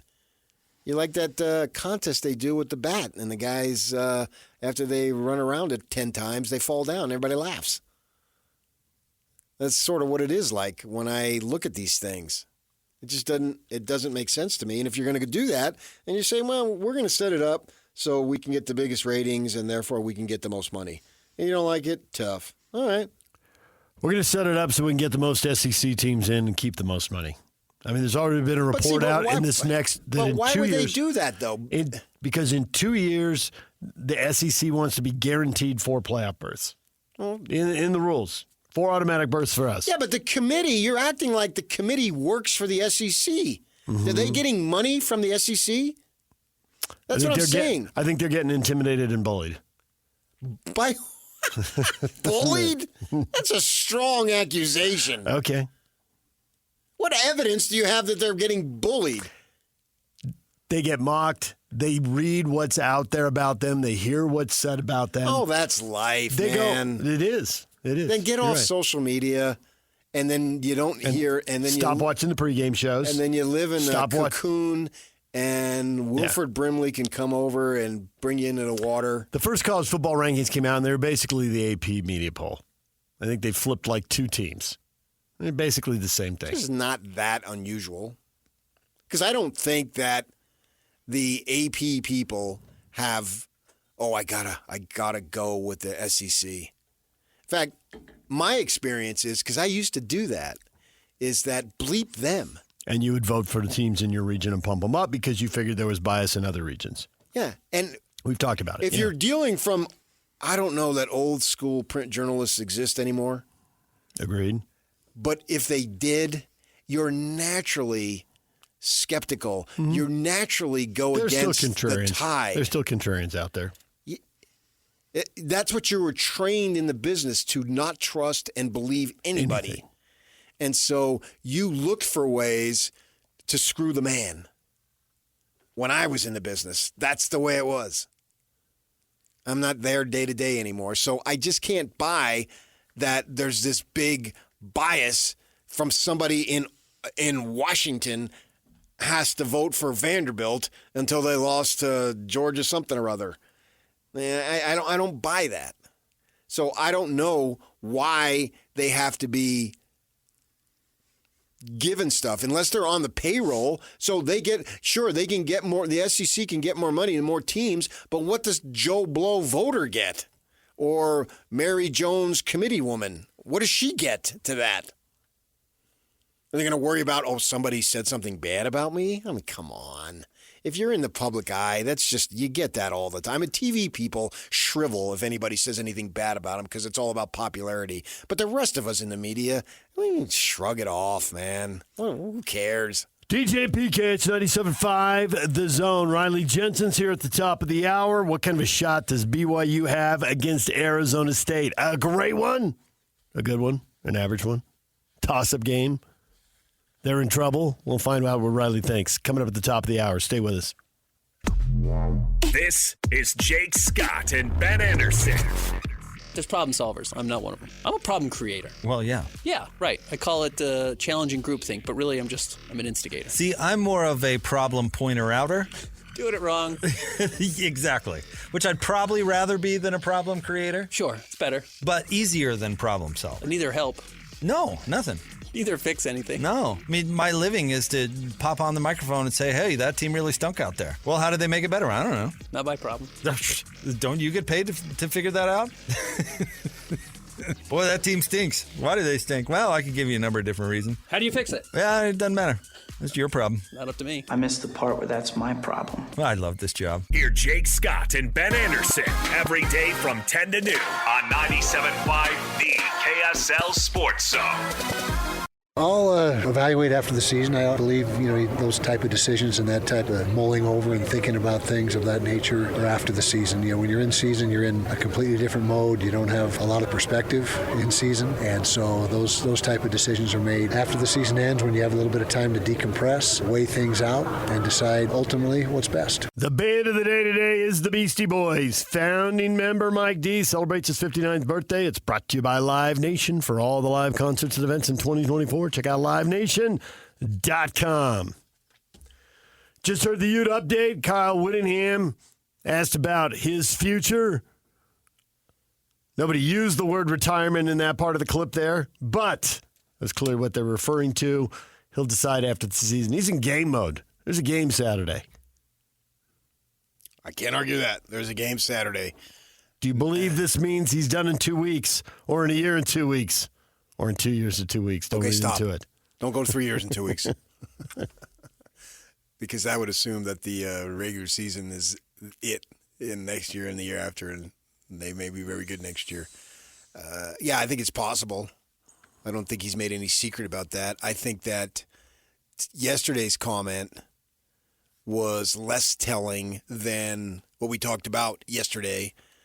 Which is the offensive coordinator hire and Morgan that getting Morgan a big say in that. Intimately involved, right. Heavily involved, is probably a better word. So with that in mind, clearly this is the situation. The end is near, relatively speaking, and he turns 65 tomorrow. I don't know that turning 65 has anything to do with it as far as top 2 or 3 reasons to continue, top 2 or 3 reasons to stop. As far as I know, the man's in fine health. So just because you're 65, if you're in good health, what difference does it make? If you got a health issue, that's an entirely. You could be 45 if you got a health issue, and unfortunately, some people do. But watching him stand on the sideline and watching him walk in and out of press conferences, looks like he's good to go. Does to me, yeah. So I just bring it up because we're talking about it, and tomorrow is his birthday. If I put the odds on it, I'd say either way. It's a coin toss. Your gut tells you nothing. Yeah, but I think 60-40 is a coin toss. Because I can't go more, literally this is a fact, can't go more than a week without somebody asking me. Comes up all the time. Yeah. What do you know? What do you think? Where was I? I was with my wife. So many things happen during the course of a week. And if you're trying to recall, you can remember your favorite concert in 1985, but I can't remember where we were. This was just last week, and I was out. We were somewhere, Oh, I know where it was. I got it. Yeah. We were in a pro shop last week, and guy he recognized me, and we're chatting, and then he starts walking towards the door, and it was a little noisy in there, and he didn't hear what he said. And I said to her, "What'd he say?" He wants to know if you think Kyle's going to retire this year. And I literally get it every week. I got it twice in a press box at Colorado. So I wish he'd hurry up and make an announcement. I'm tired of people asking me, and I can honestly say I don't know. I've had discussions with him, but he's had discussions with he's discussed it publicly, so I'm not giving up anything. But my instinct would be 60-40 return. Just leaning a little bit. Right. Because he hasn't yet to say, no, I don't think so. Now, what he has said, and he said it in Vegas, I think. What was who they're playing Miami in Vegas? Is that who it is? Yes, in 27. Right. And he was up on the podium, and I think he said something along the lines that he probably won't see that game. And then didn't they was it a couple years ago they announced a series with Arkansas? There's one with Arkansas out there. Yeah. I don't know what you're recalling. You're about to link it to something. Right. Well, and so we were asking him about it, and he said, I'm probably not going to be there. Not to me personally. He said it in the group, right? And is it in 28? Shades of Lavelle Edwards in Florida State. Yeah. And schedule whoever they want. I'm not going to be coaching then. Yeah, and so he said, I always like your Lavelle impression. It's very good. Thank you. And I said, where are you going to be? He said, I'll be golfing in Hawaii. I said, with who? And he said, with you. I said, good. Great gravy train guy. Well, I always seek out friends who got money. That's why I buddy up to you all the time. Money loves money, somebody said. It do. I was listening to a Trace Adkins song this morning where it's I think the title is "Married for Money." I got me a trust fund, a slush fund, and a hot tub. So that's where I'm at, and he'll make that decision. I think it'll have to be like a Jerry Sloan thing. I have memories of getting on conference calls in June with Jerry announcing he's coming back. Yep. Am I right about that? Yeah, that happened multiple times. Right. Yeah, it was definitely year by year there at the end. Yeah. He's always asked in the summer. That's when it seemed appropriate. That's when we thought it would happen, and then he ended up quitting midseason anyway. Right, yeah. So you never really know until they actually do it, and that's one thing I've learned. So I'm not going to come on here and make any definitive statement anyway. No point in making a definitive statement. Unless he tells me, bites my face. Even if he told you, he could walk back through the double doors into his office and change his mind. Has he ever changed his mind on a major decision in a course of like an hour? Yes. Probably. Right. And he's got the right to do it on this too, so don't get in front of it. Yeah, he does. Which is why I think it's a good idea to have our guy Scally, and then recruits know this is going to be your guy. It's either that guy or this guy. Right. So your guy is in the building. That's the most important thing. DJ and PK, when we come back, Riley Jensen, college football expert and mental performance coach, joins us next. Stay with us. Join Jacob Ed Friday from 10 to noon as they cheer you on while donating blood for the holidays at ARUP. Your donation helps patients at University of Utah Hospitals and Huntsman Cancer Institute. Score big by helping your community. Visit utahblood.org. DJ PK, we are joined now by Riley Jensen, college football expert, mental performance coach. Riley, good morning. What's up, fellas? Well, not the local teams. Utah and BYU with losses. The Utes obviously with 6 in a row, and BYU's perfect season is gone. You're the mental performance coach coming off a loss, or in the case of the Utes, multiple losses. What do you tell them to get the energy and the confidence back and get people fired up for the next game so they're not playing like they got the piano on their back kind of thing? Well, I think it's kind of interesting. I think for me personally, the message to both teams is very similar. Now, both teams are are obviously battling for different things, and for BYU still trying to make the playoff, trying to make the Big 12 Conference Championship game. They have a big game this weekend. I think it's probably as big as any of those players have been in, and I think the University of Utah also, in a way, is playing for some personal pride. But I think it goes back to, I kind of talk with athletes a little bit about the fact that we all have this opportunity to put signatures on things in our lives. Like when we get married, we sign the marriage license. When we buy a home, we sign for the home. When we buy a car, we sign for the car. But for both BYU and Utah, in my opinion, the most important signatures that happen are on each rep.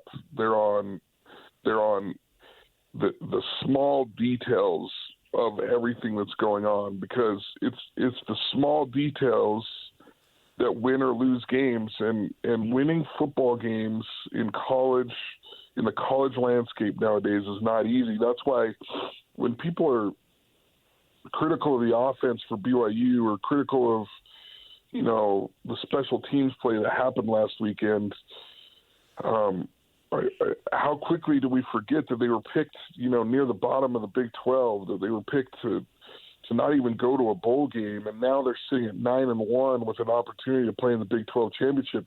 Yeah, it's disappointing because expectations change, but that doesn't mean you reinvent the wheel or you start firing coaches or you start thinking that, this isn't a good enough team to do what you wanted it to do. Everyone needs to take a deep breath. The players need to put their signature on the small things this week, like every little detail, touching the line when you run conditioners, making sure that your assignment and your alignment and your technique is dialed in, and kind of put what I call putting your name on it. Some people call that being a pro. Some people call that whatever you want to, but you have to take pride whether you're 0-6, 0 for your last 6, or 9 out of your last 10. You got to put your name on each little thing that's going on during the week. For BYU, man, it's just about finishing drives. You get in the red zone, you get no touchdowns. I mean, that's bad. And the offense was rolling, but now it's been stumbling. Is it a pattern? Is it a blip? What do you think? I mean, I feel like the last two games, really all the way back to Central Florida in the second half, the offense has been just a little bit off. Retzlaff has been so good in the red zone. That interception in the red zone really, really hurt. And I think he probably wants that throw back more than I could ever talk about it. But I think they're running the ball well. I think there were some opportunities there to win that game and to do some good things, but they just weren't able to. They weren't able to figure it out at the end. I like the way Aaron Roderick is calling some things, and then other things. Here's what I think about the offense. And I think I heard Nick Saban say this a long time ago, and this was kind of how I thought as an offensive coordinator. You call plays during the game. You call plays to your best players when it's the clutch. So it doesn't really matter what play you call it to your best player. And I would like to see, instead of down in the red zone in a tight game, throwing it to somebody on a fade route that maybe you haven't thrown a lot of balls to. I'd like to see that go to Chase Roberts, or I'd like to see that go to, somebody that can make a big play for you. And I just think that during the game you call plays, and when it comes to the clutch, you call players, not plays. And you throw it to the players, you give it to the players that can make plays for you. And I think maybe in the sense of just trying to call what the right play is, you lose track sometimes of who your guys are. And I think A-Rod has done a fantastic job. I don't think anybody thought that Retzlaff was going to play this well this year. I think A-Rod, when you look at it, is developing players way better than some eras of BYU have been. It used to be that BYU, they'd get a great player and he'd stay the same the whole time he was there. Now they're getting pretty good players. And, you look at the last 3-4 quarterbacks at BYU, they've all developed exponentially. And so I think A-Rod's doing a great job. I think we need to pump the brakes a little bit on A-Rod. Are there some things that he can do better? Yeah, but he'd be the first one to tell you that. Yeah. Do you believe BYU is going to beat Arizona State? This feels like a tough one. You're at Arizona State. You're playing against an offense that's dynamic in a lot of ways, and I feel like this young quarterback, Sam Leavitt. I mean, as a freshman, he has 17 touchdowns, only 4 interceptions. Got, I think, around 2,000 yards passing. He does a fantastic job for a freshman quarterback at taking care of the football. He's got the running back Scattaboo that can be like a 1-2 punch for him. I think the defense is going to play well against this team, but this is a more physical team. This is a more polished Arizona State team than we've seen in the past. Under Graham and some of these other coaches, they've been a spread you out and kind of like try and beat you side to side on the field. This is a team that can beat you downhill. They can beat you by going right at you, and I think BYU's defense is they're gonna face a little bit of adversity on Saturday because this is a dynamic team with some playmakers. But I think more importantly, the offense has got to be able to finish drives, and I'm kind of mastering the obvious there. They've got to be really good in the red zone, and they've got to have a good plan for when they get down there on how to punch the ball into the end zone, because they've got to score touchdowns, not just kick field goals in order to win. The defense has been playing well enough to be 12-0. The offense has dropped off just a little bit. I don't think the offense was this incredibly dynamic offense to begin with. They just did a really good job of finishing off drives and doing enough to win games. Of course they want to be better, but they've got to get back to that offense that, was opportunistic, that when they got the ball inside the red zone or when they got opportunities to score, that they did.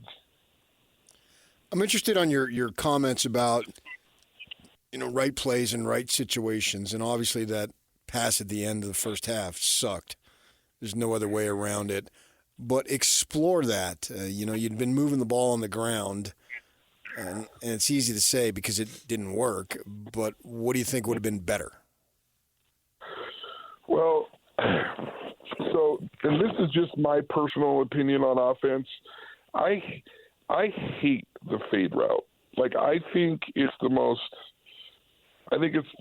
just a really, really, non-creative way to throw the ball down around the end zone. I like slants, I like arrows, I like wheel routes. I actually like out routes in the end zone, and I like anything that is a crossing route because you get a ton of man-to-man down there.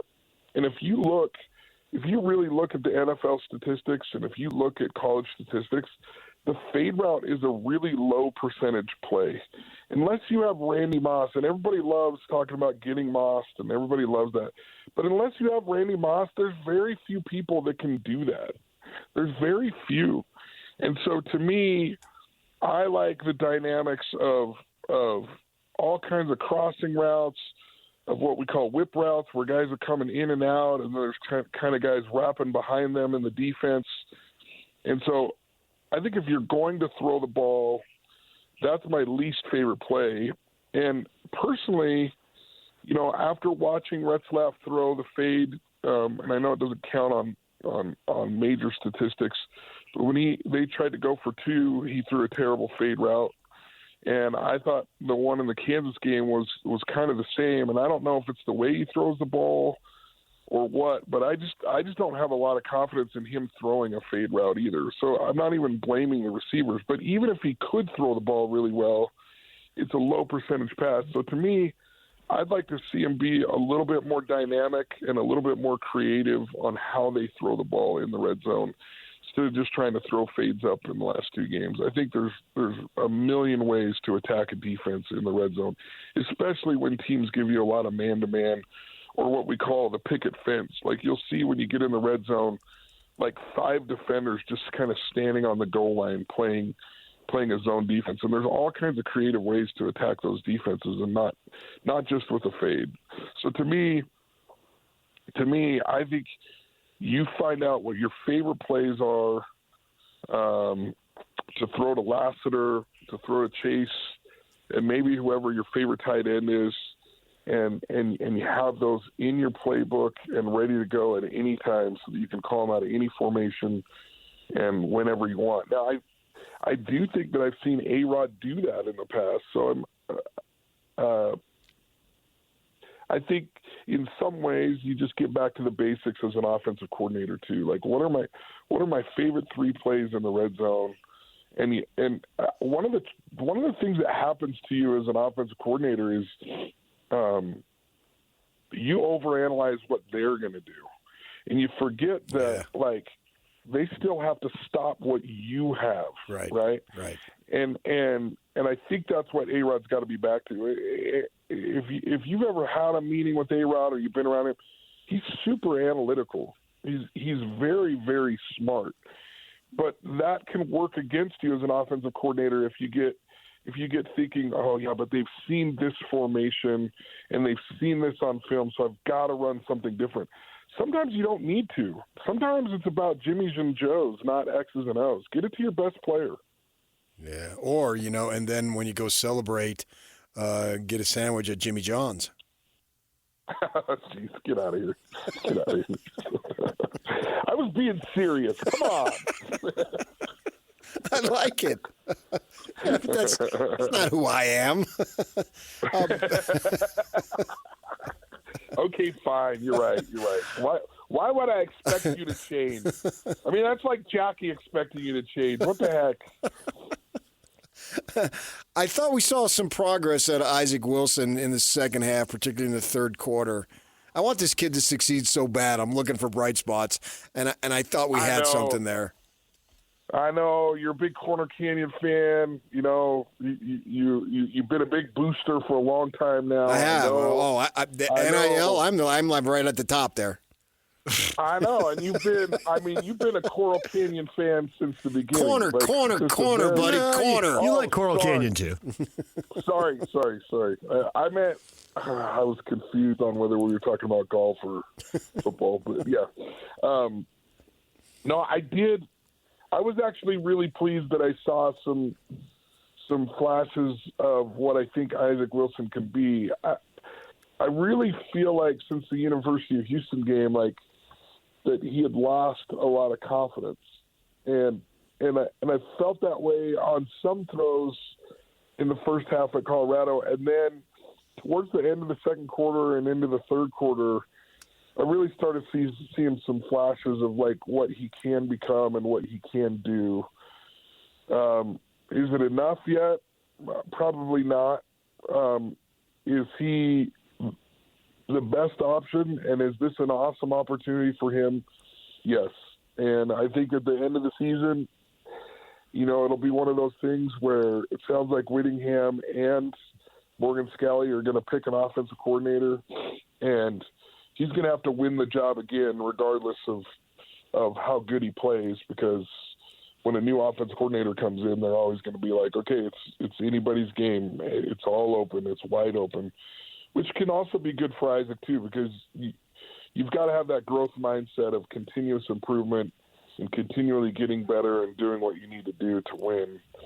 But I did see some flashes, and I think that he has everything that he needs to succeed in Division I football. He's got to gain his confidence back, and I think some of those throws. It's like when you go golfing, right? And you're having a terrible day, but the last 2 holes, you hit 4 shots that bring you back. Oh yeah, that's the golf gods. Yeah. Yeah, and it's like I feel like that's what happened last game for Isaac. It's man, it's been a rough season, but there were some really nice throws and some really nice plays that could build some confidence for him and get him back going in the right direction. Yeah. A lot of the problems have been in the red zone, and late in the game, they did let him throw to their enormous former basketball player tight end for an easy touchdown. And when I see them settling for field goals, I think, why don't they throw to Loner more often? It doesn't make any sense. It's an easy throw. Now, he doesn't always throw it well. I think Wilson was a quarterback, I'm pretty sure he was, who threw a ball in a home game into the corner of the end zone way too low, and the DB broke it up. You got to lob it up there and let him go get it. But that usually works. And they ought to give it to him more often, and there'd be more touchdowns and less field goals. I mean, there's only a couple more games left. It's not going to lead to anything, but if it helps Isaac with his confidence, if it helps the team with their confidence in the red zone, that's a plus. Yeah, I think Loner's a nice player. It's too bad that he's not going to be around for 4 more years in football, because I think he could develop into a really, really good tight end. Usually things in the red zone have to do with trust, and they have to do with guys running the right routes, and they have to do with like quarterbacks throwing into small windows. So yeah, it is nice, and it's a nice little tool that they have. I'm not sure that it's the answer to all the problems. It's not. What I do like is that they gave them an opportunity to throw in the red zone, because sometimes when you're so focused on taking care of the football, which is clearly paramount and is very important, as we saw in the BYU game, there is some risk reward to throwing in the red zone. It just can't all be runs, and I think that watching them throw the ball in the red zone probably made him feel a little bit of confidence too, that they're like, oh, they're going to let me throw down here. Let's see what I can do. And I think it's things that can build confidence for Isaac Wilson going forward. This has just been the University of Utah's football season has been such a head scratcher to me, because as good as I think Cam Rising was, I didn't see it being this difficult without him. I thought there were just a ton of players around him, and they're hurt again, but they were hurt last year, and they were hurt. It's like, what's going on with the injuries? What's going on? Like, how is this happening? I don't even know. I think it's so nuanced, and I think it's so layered with the University of Utah season that it would be a really interesting study. Well, Riley, we'll leave it right there. You can go to Jimmy John's now. All right. No more X's and O's. It's time for Jimmy's and John's. There you go. Thanks, Riley. We appreciate it. All right, guys. DJ and PK, it's 97.5 The Zone. Tim Healey, Arizona State Sun Devils play-by-play voice. Coming up at 9 o'clock, Larry the Lakers going to join us in the 9 o'clock hour. Stay with us. This is Hans Olsen and Scotty G. It's what you want. Never-ending Story is more compelling than Short Circuit. No. Stop it. No, stop. Never-ending Story would win a poll against Short Circuit. Guarantee you. I can't even believe I'm putting this poll together. How do you spell circuit?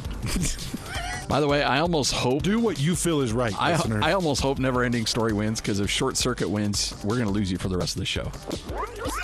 Show memorandum. Let's just euthanize Short Circuit. My guy is as upset as any time I've ever seen him in the history of this show. Why? Because we speak truth? No more Short Circuit. Take Johnny 5 and put a crowbar to his head. He's done. Disassemble Johnny 5. No disassemble! Catch Hans and Scotty weekdays from noon to 3 on 97.5, the KSL Sports Zone. Folks, around our great state, got a great opportunity for you to nominate the youth sports volunteer that you know for the Hercules Hero of the Week.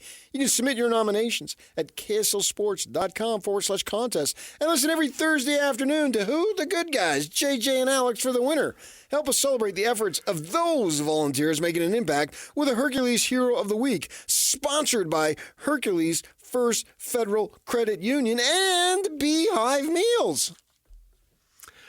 DJ and PK, well, we've got news breaking late last night on the basketball scene. PK, Lynne Roberts out at the University of Utah's women's basketball coach. She is leaving to take the job as a head coach of the LA Sparks in the WNBA. That was an eyebrow raiser because of the timing. And, they're dipping down into colleges at the pro level. And then personally, she was a great interview. Loved having her on. Very interviewed her multiple times, yeah. She always had stuff to say. It was always intriguing. Right, and she was full of energy, and she sold the sport without being obnoxious. And obviously, it speaks for itself. She did a whale of a job, which is why the Sparks would want her, bring her aboard. But then you got the timing issue. And I got to admit, when I read that, these ladies are just starting their season. The season started. They're 3-1. Yeah. They're 4 games in, and she's out. And the WNBA season, they haven't set the schedule for next year. But last year started in early May. And yeah, I it think goes that's from the projection May to this year. right? Yeah. And it'll start. They've extended it with the number of games that they've played over the years because they're in their 25-year plus. And when I worked for the Watchdog, covered WNBA a lot. I was always the Phoenix and L.A. person. We've got to go to the Phoenix. Yeah. Hand goes up. Well, no, they would tell me. Oh, they would tell you? Yeah. Right. Yeah. Because, it's summertime, vacation time. So we had a primary beat person, but she needed some time off and whatnot. And I can recall going to the Suns arena and to the Forum, it was at those days, and covering plenty of WNBA, and covered them here too, for that matter. It's a mid-April draft, and training camp usually starts late April. So why not finish the season? You would be a lame duck, but now they've got the interim coach. Neither one of those is ideal. I get that. She should have called Kevin Young. It's not an interim coach. I believe Gavin Peterson's.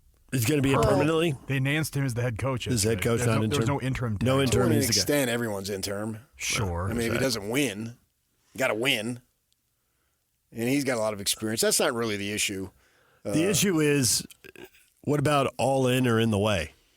What about the whole concept of team and you're there for the season?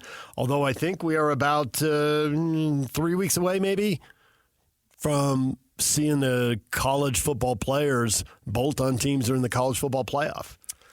We saw it last year with Texas's backup quarterback transferred to Duke, and they had Arch Manning there, so they had another guy. And I guess with 4 teams, it's only 2 games, so you probably don't need your backup quarterback. But nonetheless, it's all pro sports, and everybody's doing what's best for them. But this is unusual. This is unusual. This is the players finally figured out we can do what the coaches have been doing for years. Right. Yes. Coach has been out before bowl games for a long time. Right. It's basically... I don't even know when that started. The week after the season. Right. They fire guys leave, guys take other jobs. Yep. Bronco announced that he was going to Virginia that following week. Blah, blah, blah. You had the shocker of Lincoln Riley doing it. When the Utes went to the Fiesta Bowl, both coaches were out of there. And then you had Cristobal. The first 5 questions, the loss of when the Utes beat them in the Pac-12 title game. Nobody's asking about the game. I know. It's all about his career. Right. It was all obvious he was going to Miami, and I sat there. I didn't ask any questions because you only get a short time, and the local media was just grilling him, and he didn't want to have any of it. And then 3 days later, he's gone to Miami. Bye. Yeah. So, Bye. I mean, obviously he'd had discussions about that. And then Oregon, the next year was it? That they need to beat Oregon State. That was the year that the Utes had 50 different things break their way. And they literally got a plane in Eugene waiting for Kenny Dillingham. I'm out. Yeah. Off to Arizona State. I love Kelly Dillingham as much as the other guy, but how much did that have effect on the team? They literally had the plane there waiting. It was done. I was told it was done. Everybody knew it. And so you get that stuff going on, but none of that. This would be like a coach taking another head coaching job in September if we relate it to college football. It made me a little queasy. I get that. Because I'm thinking about, what about the gals who are busting it? Right. And the recruits that you just signed, you just had the 5-star gal out of Texas. You're telling me about it. You got statements there. It's awesome. Normally for years, Elaine Elliott, one of the best coaches I've ever covered for a long time, she would find these young gals out of Canada and all these different places. Because she couldn't get before in the 5 stars. Yeah.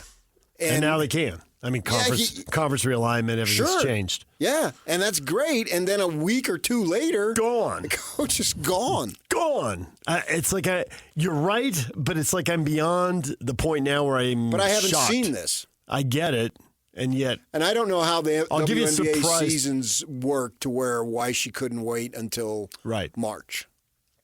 I don't know. I don't know how it is.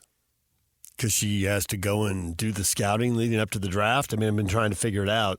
Well, but yeah, your point is well taken that they don't have stuff until the spring. So in theory, the draft looks like the first thing on the WNBA calendar. And last year it was April 15th. So why not coach the season and then go? Yeah. And there is some scouting that you could do preparing for the teams that the U of U will play. You'll scout a conference. Right. Those coaches in your conference, she would need a little time because this is Utah's first time in the conference. But they know everybody up and down. I mean, the famous story of me getting a sandwich at the Jimmy John's in Hawthorne, California, and the kid, big Polynesian kid, and I ask him, "You a football guy?" "Yeah." And I go back and I ask Kalani. He knew exactly who the kid was. Yeah. Because they know. They do know. Yeah. They know. I was talking to Kyle once about it, and a kid, he was asking me, I said, "Oh, yeah, he's going to go to junior college in, well, where? Northern California." "Where?" "Oh, up there by the Bay Area." "Where?" And then he knew everything about him. Knew everything about the program. When Texas beat USC in that legendary title game, 3 months before, Kyle had said USC is going to beat everybody. And then he paused and he said, unless they play Texas in a bowl game. Yeah. He already knew. He knew Texas's roster. So you can do stuff like that, but there's got to be good reasons, I assume. Well, I wonder if one of them, and we won't know, this just broke, and, so I've seen get people on and do interviews and talk to them. But do you do it then because you want your assistant to get the job, and this gives your assistant a season to prove I'm it? I mean, if you quit at the end of the season, then they can do an open search if they want. Yeah, they can't really do an open search now. So I wonder if that was a factor. They basically, I assume this man, what's his name, Peterson, was the top assistant. Right. He was the associate head coach. It's got to be. In this situation. They got a season. And for seniors, this is it. Yeah. And they have a decent team. And we'll see what they do. But I mean, it's kind of a blow to the gals, I think, to lose your coach like this. 4 games in. DJ and PK, it's 97.5 The Zone. Coming up top of the hour, Tim Healey, Arizona State Sun Devils play-by-play voice. We will talk Devils and Cougars with him at the top of the hour. Stay with us. Ladies and gentlemen, may I present... This is JJ and Alex. The Utah Hockey Club general manager, Bill Armstrong, on the air here with us. When you come watch us, it's all boiled into that. Our players, we take great pride in who we've drafted. We want to bring the right players through the door. You're a workhorse. When our fans leave that game, they're going to be like, yeah, they got outmatched, but they wouldn't give.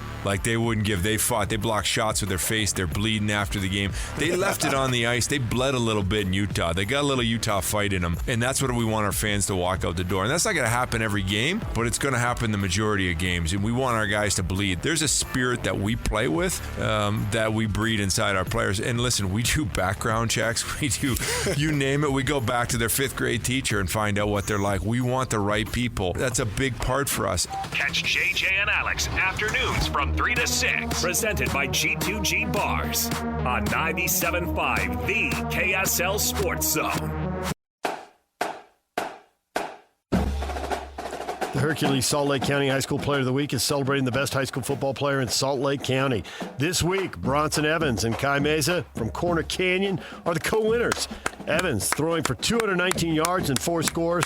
Mesa caught 6 passes for 98 yards and 2 scores. And the Chargers beat Lehigh 35-34 in overtime. At Hercules, they're celebrating the everyday victories. Hercules First Federal Credit Union, growing stronger together. Another ring. Oh, man, it just doesn't get old. It actually does. This one will be different, though. It doesn't get old. New quarterback because of an injury. They've had to go to a new star receiver because of an injury. Actually, do they have an injury at running back, too? Yes. Running back, wide receiver, and quarterback. Yeah, this is a crazy, unusual year to rebuild the team on the fly due to all the injuries. The big uglies up front, and I saw one of the kids has narrowed it down to like Oregon, Washington, and Utah. Is that the Toffa kid? Is that he's 77?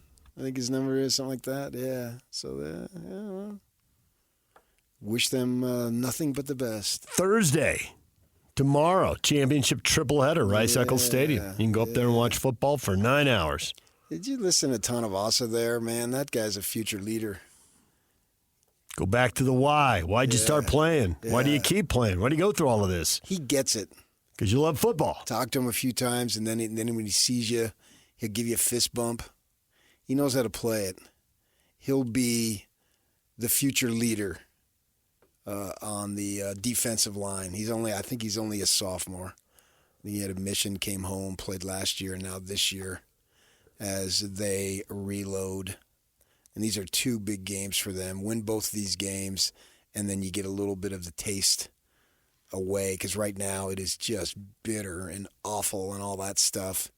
But you got an opportunity, senior day, and they're going to honor the 2 deceased players who would have been seniors. So I hope the fans really respond, because I've been on the road a few times on senior days with losing programs for the home team, and it's just awful. You feel bad for the kids. And so now you have an opportunity to Utah fans to really rally around these seniors. And Kyle talked about how the class is much larger than it normally is. And there's a lot of impact guys that are going to be there. Junior Tafuna, guy's local kid, been there through some good times this whole time. Junior's been in the middle of it all. Literally. Yep. Given his position. And guys, I just use him as an example, but there's plenty of them. And then Kyle said there might be a couple of underclassmen, but guys who still have eligibility might walk too. We'll see who those guys are, and we'll see who makes themselves available for the draft. I know the Barton kid would be a third-year guy, so he has that opportunity to do that.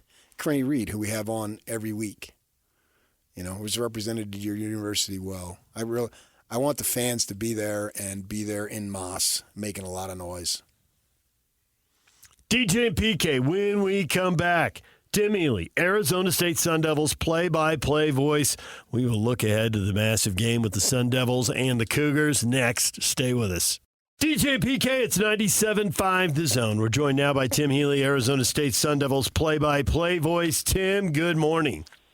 How are you, fellas? We're doing well. Not as well as the Sun Devils, but, we weren't doing as poorly as the Sun Devils either, so I guess there's that. Yeah. From 3-9 and 3-9 to 8-2, you got to be a little surprised. But at one point, did it click into you like, well, every season is different, and this season is different, and this is who these guys are? When did you really realize they got something? I don't know, but I tell you, it's not a little surprised. It's a lot surprised. I mean, this is a program that was really, really down on and off the field, back-to-back 3-9s, the 2 worst seasons in the modern history of the program. And in lightning-type speed, Kenny Dillingham and his staff have completely changed the culture and turned things around here. And it's been so much fun to watch. And, excuse me, there hasn't been any one particular moment. It just has been a kind of a progression as the season has transpired. They've only lost one game that their quarterback, Sam Levitt, has played in. He was sidelined for a game in Cincinnati back in mid-October with a rib injury that he suffered the previous week in a win against Utah. And the Devils lost that game, and they've only lost once when he's been in the lineup. And he's a special player, and this has been a special group, and it's been a lot of fun to watch, and it's really taken everybody here in the Valley by surprise. Yeah, I can remember, Tim, talking with you. It was a good, nice weather day in March. We were getting our credentials for the basketball tournament, and you were talking about how you wanted to have a winner to call because, we're getting older and all that stuff. You didn't know how much longer you wanted to do it. And listening to you talk about that time, you thought, they would be better if for no other reason they couldn't be worse. Yeah, it's I don't know what to tell you. It's just it's been like a lean spell here. Our basketball program has missed the NCAA tournament like 3 of the last 4 years. Our baseball team hasn't gone to a regional since 2021. Those are the 3 sports I broadcast here, and it's been a dry spell. But our basketball team is off to a good start. We're 4-1. Including a couple of really top-quality wins over Grand Canyon and Santa Clara, and a terrific effort in a loss at Gonzaga a couple of Sundays ago. And we have a game tonight at home. We play Cal Poly at home this evening, one of our only 4 non-conference home games this year. Bobby Healey really scheduling aggressively. And Willie Bloomquist, our baseball coach, he's got a highly rated recruiting class, one of the top-rated classes in the Big 12. And I don't know. I think the page may be turning here, and I think this athletic department and certainly our football program getting back to where everyone in Sun Devil Nation would hope it would be. Yeah, and on top of that, the Raiders suck and the Putty Cats suck too, so that's good. And the Commanders are playing well, although they've lost their last 2 in a row with former Arizona State quarterback Jaden Daniels at the helm. So it's kind of. I grew up in D.C., so I've been a fan all my life. So it's been a pretty fun fall, to be honest with you, with between my 2 shades of maroon and gold and burgundy and gold, both playing well right now. Yeah, and I was communicating with Graham Rossini week before last, the new athletic director, and I am not a native. My wife's a native of Phoenix, and but I moved there in time for the 9th grade, so it's still home. I'm going home today, and I'm excited about it. Both of our families all live there, and I've been waiting for years, literally 40 years, to get what we would call one of our own in there that wasn't there for a paycheck or what have you. And I think we got 2 of them now. We got Dillingham. Obviously, his first words at the press conference almost 2 years ago now were, "I'm home." And then Rossini and his wife, they're Devils all the way. How much difference do you think that matters? And what he did with the staff, he's got the 2 coordinators, and it seems like everybody else was either a high school coach or a player on that staff, Hines Ward excluding, but his credentials speak for themselves. So it just seems like it matters more. Oh yeah, he's invested. Kenny grew up in Scottsdale. He went to ASU. His wife went to ASU. They both are graduated from ASU. He has a passion for this place, and it's not often. He's a rare individual in that he's only 34 years old now, and you still have to kind of hammer that home. When I started broadcasting ASU sports on television, Kenny Dillingham wasn't even born yet. The place matters to him, and it's not often you see a guy who in his first head coach gets his first major college head coaching job at the age of 32, and B, has his first job be a destination job and not a stepping stone job, because this is where he wants to be. He has a passion for this place. He cares. It matters. And he has not only that passion, but the energy. And he's able to transmit that to the players. He relates well to the players because he's not a whole heck of a lot older than the players. He's playing the games they do, Halo or whatever it is. I don't know. That's a totally different world to me. But he's in that realm. He's in that world. He relates to the players. They love playing for him. And he's got a really good staff. He's got a really, really good staff. I think Brian Ward is one of the best defensive coordinators in the country. His offensive coordinator, Marcus Arroyo, is a former head coach at UNLV. And, of course, as you mentioned, they brought in Pittsburgh Steelers Hall of Famer Hines Ward to coach the wide receivers, and he's done a tremendous job not only doing that but on the recruiting trail as well. And just the whole staff, a series of former highly successful head coaches from the Phoenix metro area, coaching some of the top high school programs in Arizona are now on staff at ASU.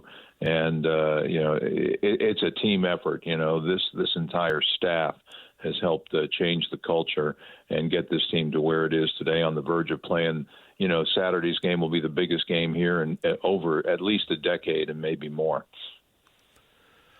When you watch this game, what are you going to be looking for? What do you think the key point is in this game, the key matchup to watch?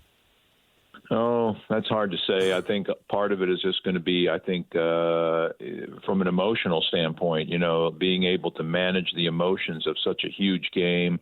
The game is a sellout, and yet we know there are going to be a lot of BYU fans in the stands. As you know, there's a large LDS population in the Phoenix area, and a lot of them obviously big BYU supporters. Although the Sun Devils have their share of fans. I remember a couple of years ago we were up there and for a game, and I saw people wearing maroon and gold shirts that said Mormons for Devils.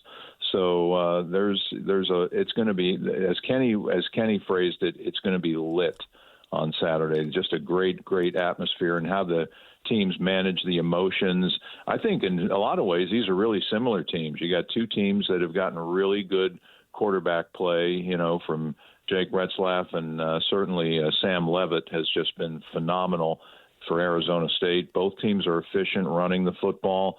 Both teams play well defensively. I think there's a lot of similarities there.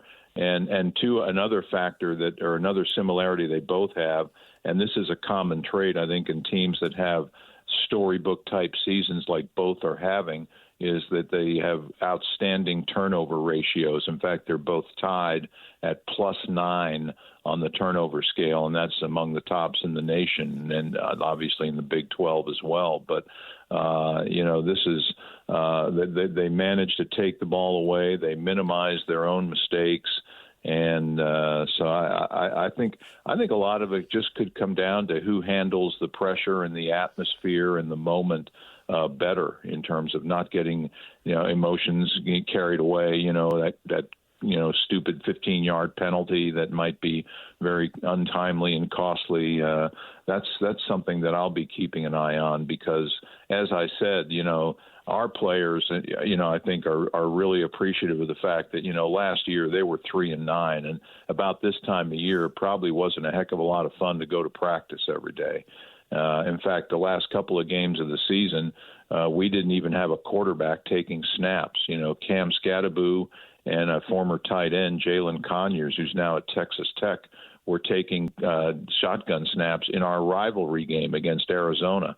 So it's compelling how much the script has flipped here in the last year. And I personally think that Arizona State's turnaround story is one that has been kind of overlooked by the national college football media. I think only now are they starting to get the idea that there's a pretty unique story going on in Tempe, about the way this program has come back from, back-to-back 3-9s and NCAA sanctions for COVID-era recruiting violations, to the point where they now, with 2 weeks left in the season, have a legitimate chance to go to the Big 12 championship game. I call him Scadabooyah when he makes those big runs. And you've seen him. I don't get a chance to watch every game because I'm working on Saturdays, but I did get a chance to watch Saturday's game because I was covering Utah at Colorado, and that game was over. Got back to the hotel, watched the whole game and the BYU game. And I'm wondering his health. We know he sat out the one game, wanted to play, and you would be able to answer this far greater than I would.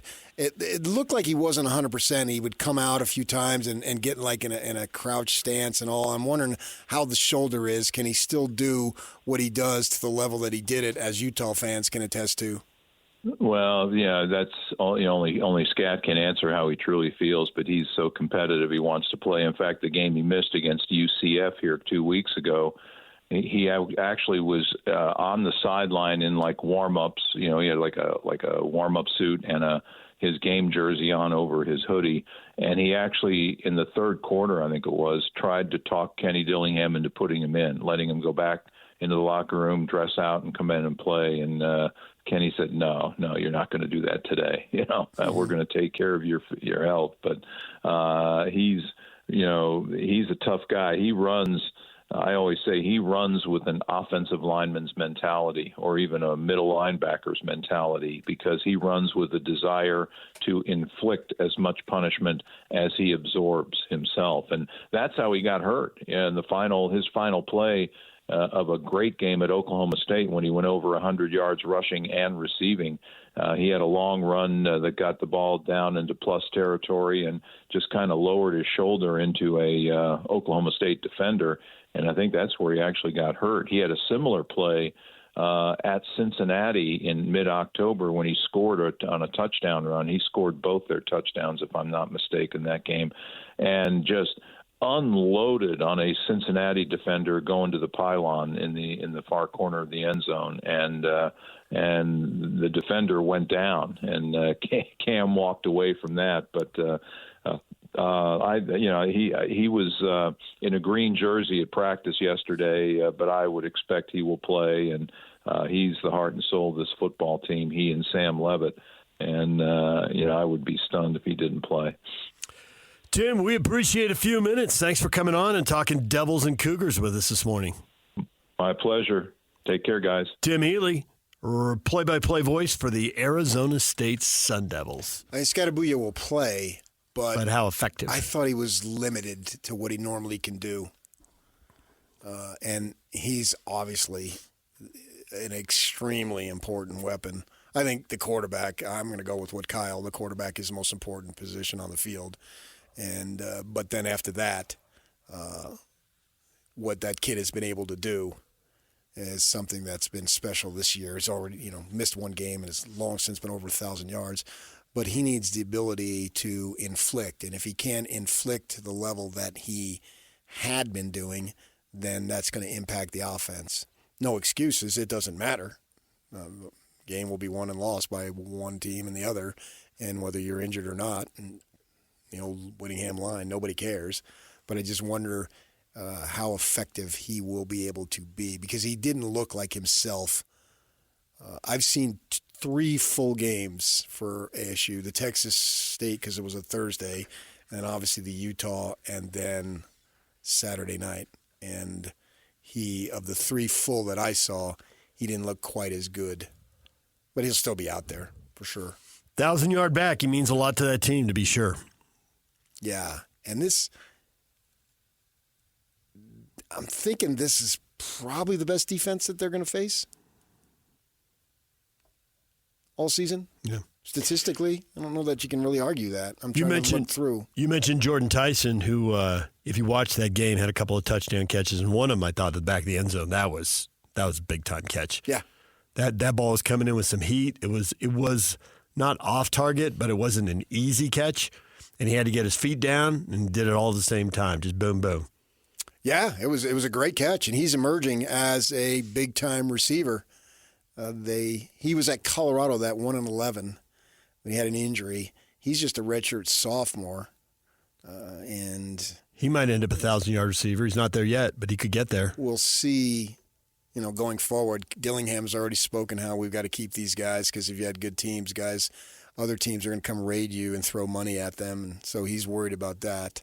But that doesn't affect on Saturday. But yeah, he's emerged as a nice receiver, so the Cougs are going to have to be aware of him too. They've got a few weapons. The tight end, one guy in particular, doesn't have big numbers, but he's made a few big plays. So, and plus too, man, they just freaking believe. Dillingham, that's the one thing that he's been able to instill in these guys, that they just really believe that they're good. And I suppose they are. Well, they're 8-2, so yeah, at some point you got to say they are good. Dead last, and they're 8-2. But they had to believe that before they had the wins piled up. Right. So they had to believe that when they were pulling out that game at Texas State early in the year. Yeah, got down 14 early and came back and won the ball game, and obviously some big wins along the way of last week. But I think now the way the schedule played out, the Kansas State one on the road is a clincher.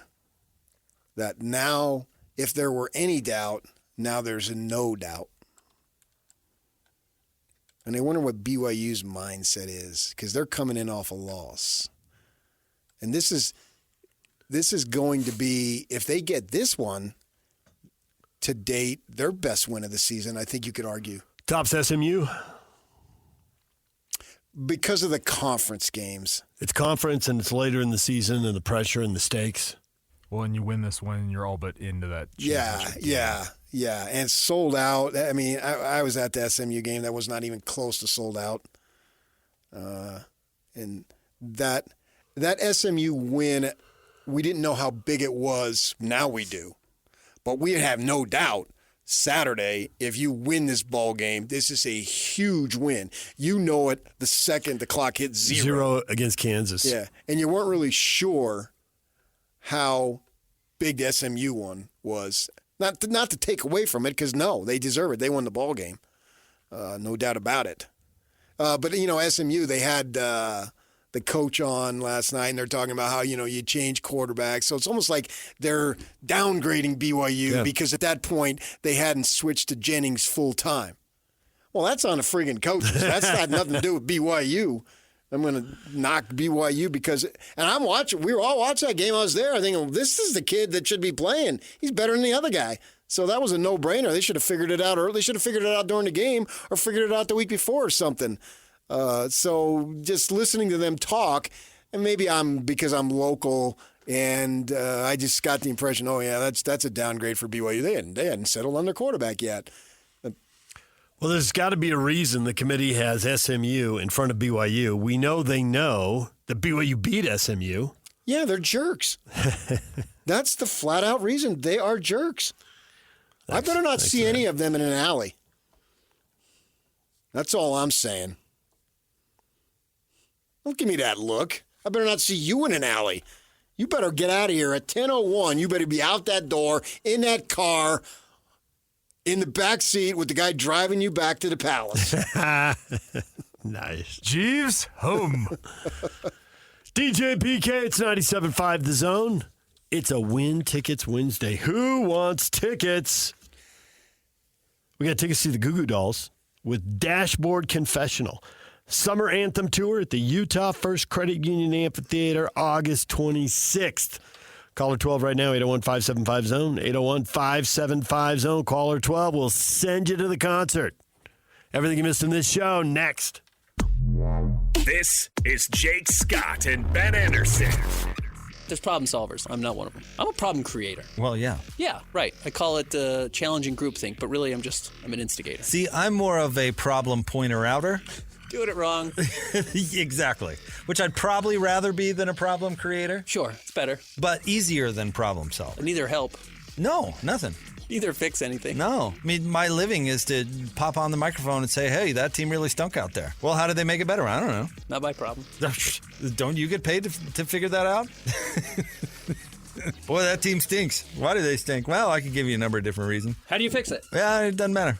It's your problem. Not up to me. I missed the part where that's my problem. I love this job. Hear Jake Scott and Ben Anderson every day from 10 to noon on 97.5 The KSL Sports Zone. Join JJ and Alex Friday at Doug Smith Mitsubishi, 495 West Main Street, American Fork, just off I-15. No one knows Mitsubishi like Doug. DJ and PK, Larry the Laker, I think is going to join us here shortly. PK, big news. Lynne Roberts leaving the University of Utah women's basketball program. She's been there about a decade, had really good success. Off to a 3-1 start this season, and she is the head coach of the LA Sparks. WNBA has a draft in mid-April. The season starts in early May. Exact dates aren't out, but that's where they were last year. Probably be similar this year. We've seen football coaches leave before the bowl game, and now we see players leave before the bowl game, and we'll see players leave before the playoff, but this is a new one. 4 games in. I'll go with I'm surprised because I definitely didn't know it was coming. So I'm definitely surprised, but I got to say I'm not shocked. I'm shocked. College sports. I'm stunned. I still haven't gotten over it. College sports is a free-for-all. What's good for me? Next. Yeah, not like this, though. All in or all in the way? Yeah, that's different. And you got to feel for the seniors who are committed and they want to play for her. Well, I hope for them that it doesn't wreck the season. That they're wherever they're going to be, that's where they still be. Yeah. That would stink. Yeah. That's their guy, so to speak. Some of these seniors have been through thick and thin. Right. And she's the leader, and now she's gone. And very charismatic person. Mm-hmm. Fun to be around. Had a vision for the program and how the team was going to play. Way more threes, higher tempo. Bravo. And then got Peely to come over from SC. Excellent move. Yes. Now that we've spread the floor, we got someone who's devastating inside one-on-one. Yeah. Yeah. But there you go. I mean, there's a story. I just clicked on the WNBA, and they're talking about Roberts' ability to develop players. Much of Utah's success was thanks to player development. Minnesota Lynx forward Alyssa Peely more than doubled her scoring average at SC when she went to Utah from her last season, which was interesting. I mean, she was like 16-3 her first season, and then the second season was 7.5. And then became a star for the Utes, the Ute women team, right off the bat.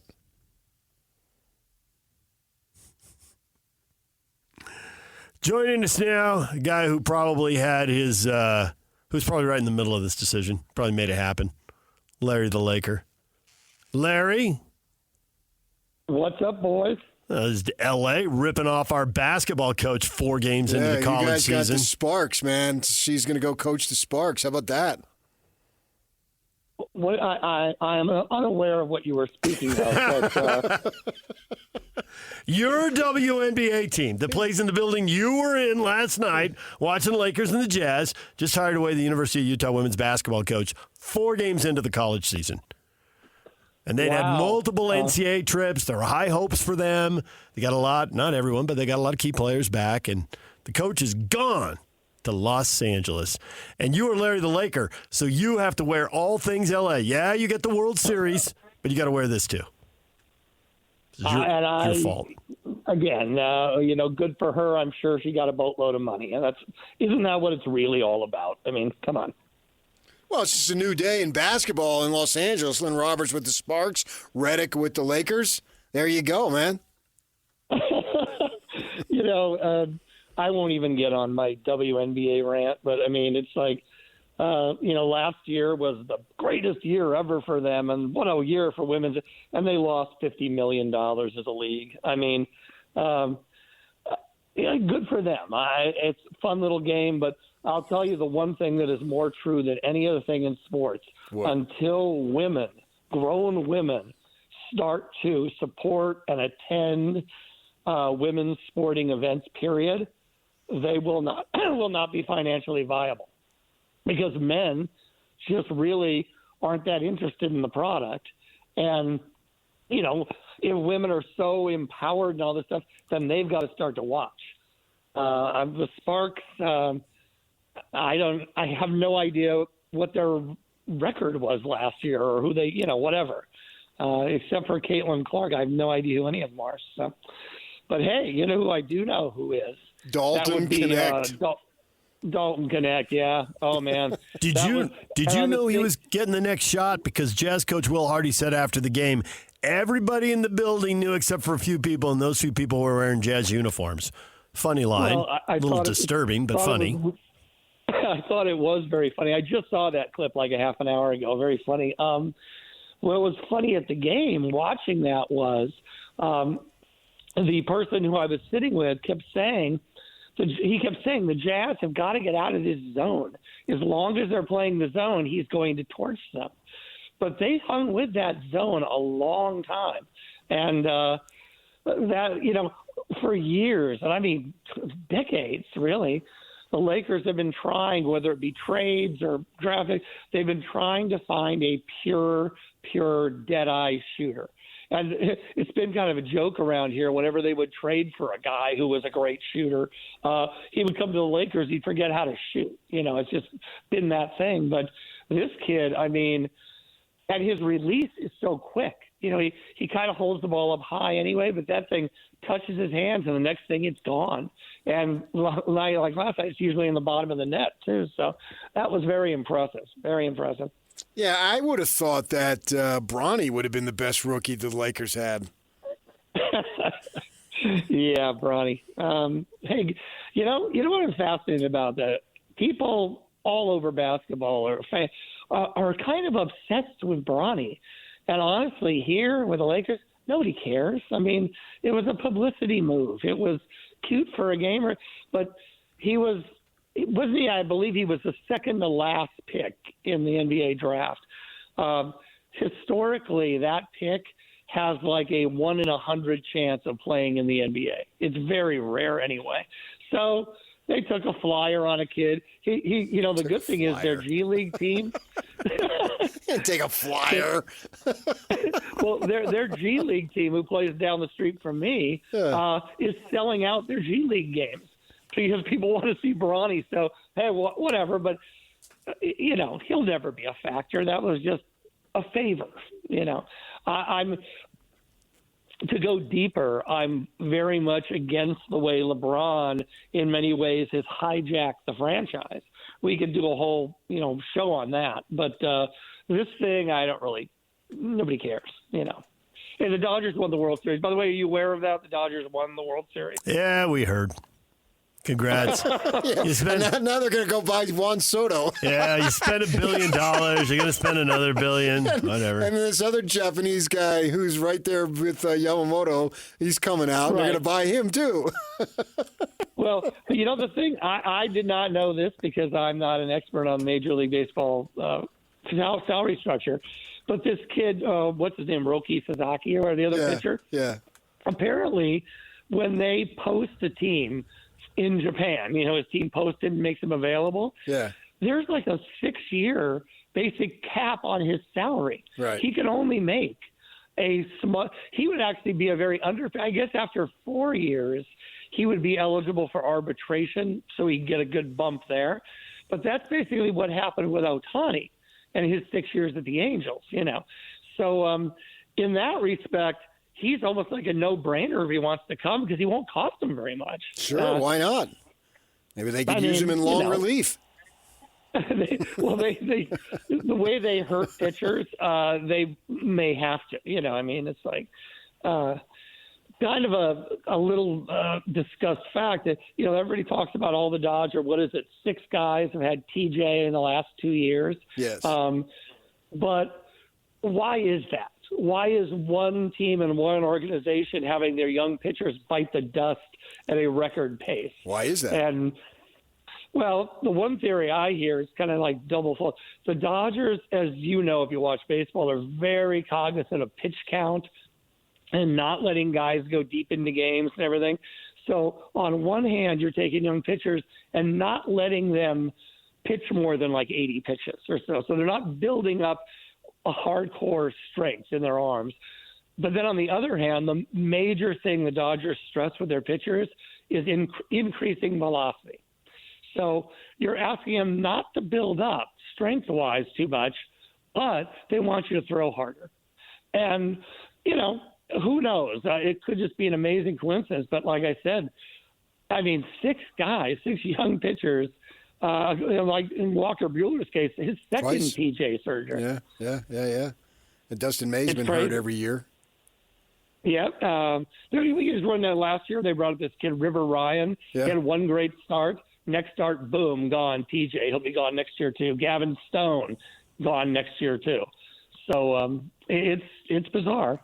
But, hey, they won the World Series, so that's all that really matters. No, Larry, you used to come on here and take shots, and you built your popularity taking shots at the Jazz. But now the Lakers are 10-4, and if LeBron's hijacked him, well, they're on a 6-game winning streak. So right now he's hijacked him in a good way, I guess. The Jazz are 3-11 and clearly in the middle of a major rebuild, and who knows how long it'll take. Can you throw Jazz fans a bone magnanimously and look at one of their young guys and say, I believe in that guy? Because that's what Jazz fans are looking for right now. They're looking at the young guys thinking, who can I believe in? Who's the guy? Can you look at any one of them and say, yeah, that guy? You know what I would say to Jazz fans is at least you got hockey now. There you go. I mean, it's been a rough year there in the greater Salt Lake area. I mean, the Utes who have been, as consistent as any program, not a great year. The Cougs, oh, by the way, I got a bone to kick with the Cougs because my kid is at SMU, and our only loss to the Cougs, 18-15, and inexcusable loss. But we'd be undefeated in the top 10 right now if it wasn't for the Cougs. So they did do some damage to my life. Well, and they're about to do damage to my life, huh? Who they? Oh, BYU, Arizona State. Yeah, there you go. We'll see, right? I mean, the weird thing, and I've only seen the Cougs that one game, their defense was really stout. SMU got in the red zone 5 times and got 5 field goals. They moved the ball up and down the field, but they couldn't punch it in.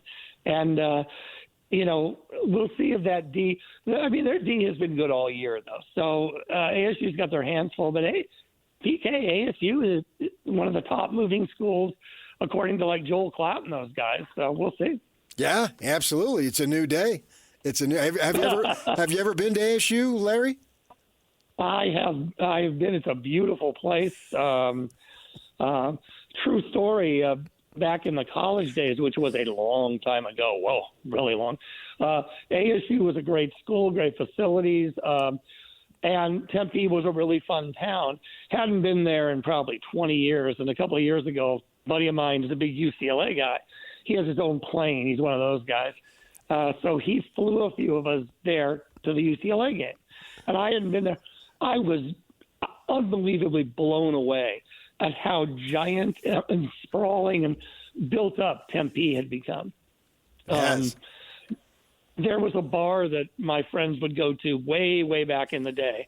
And this bar sat on a corner, and all around it were fields with tumbleweeds and crap. And I remember when the bathrooms got too busy and the bar would just go out in the tumbleweeds and pee.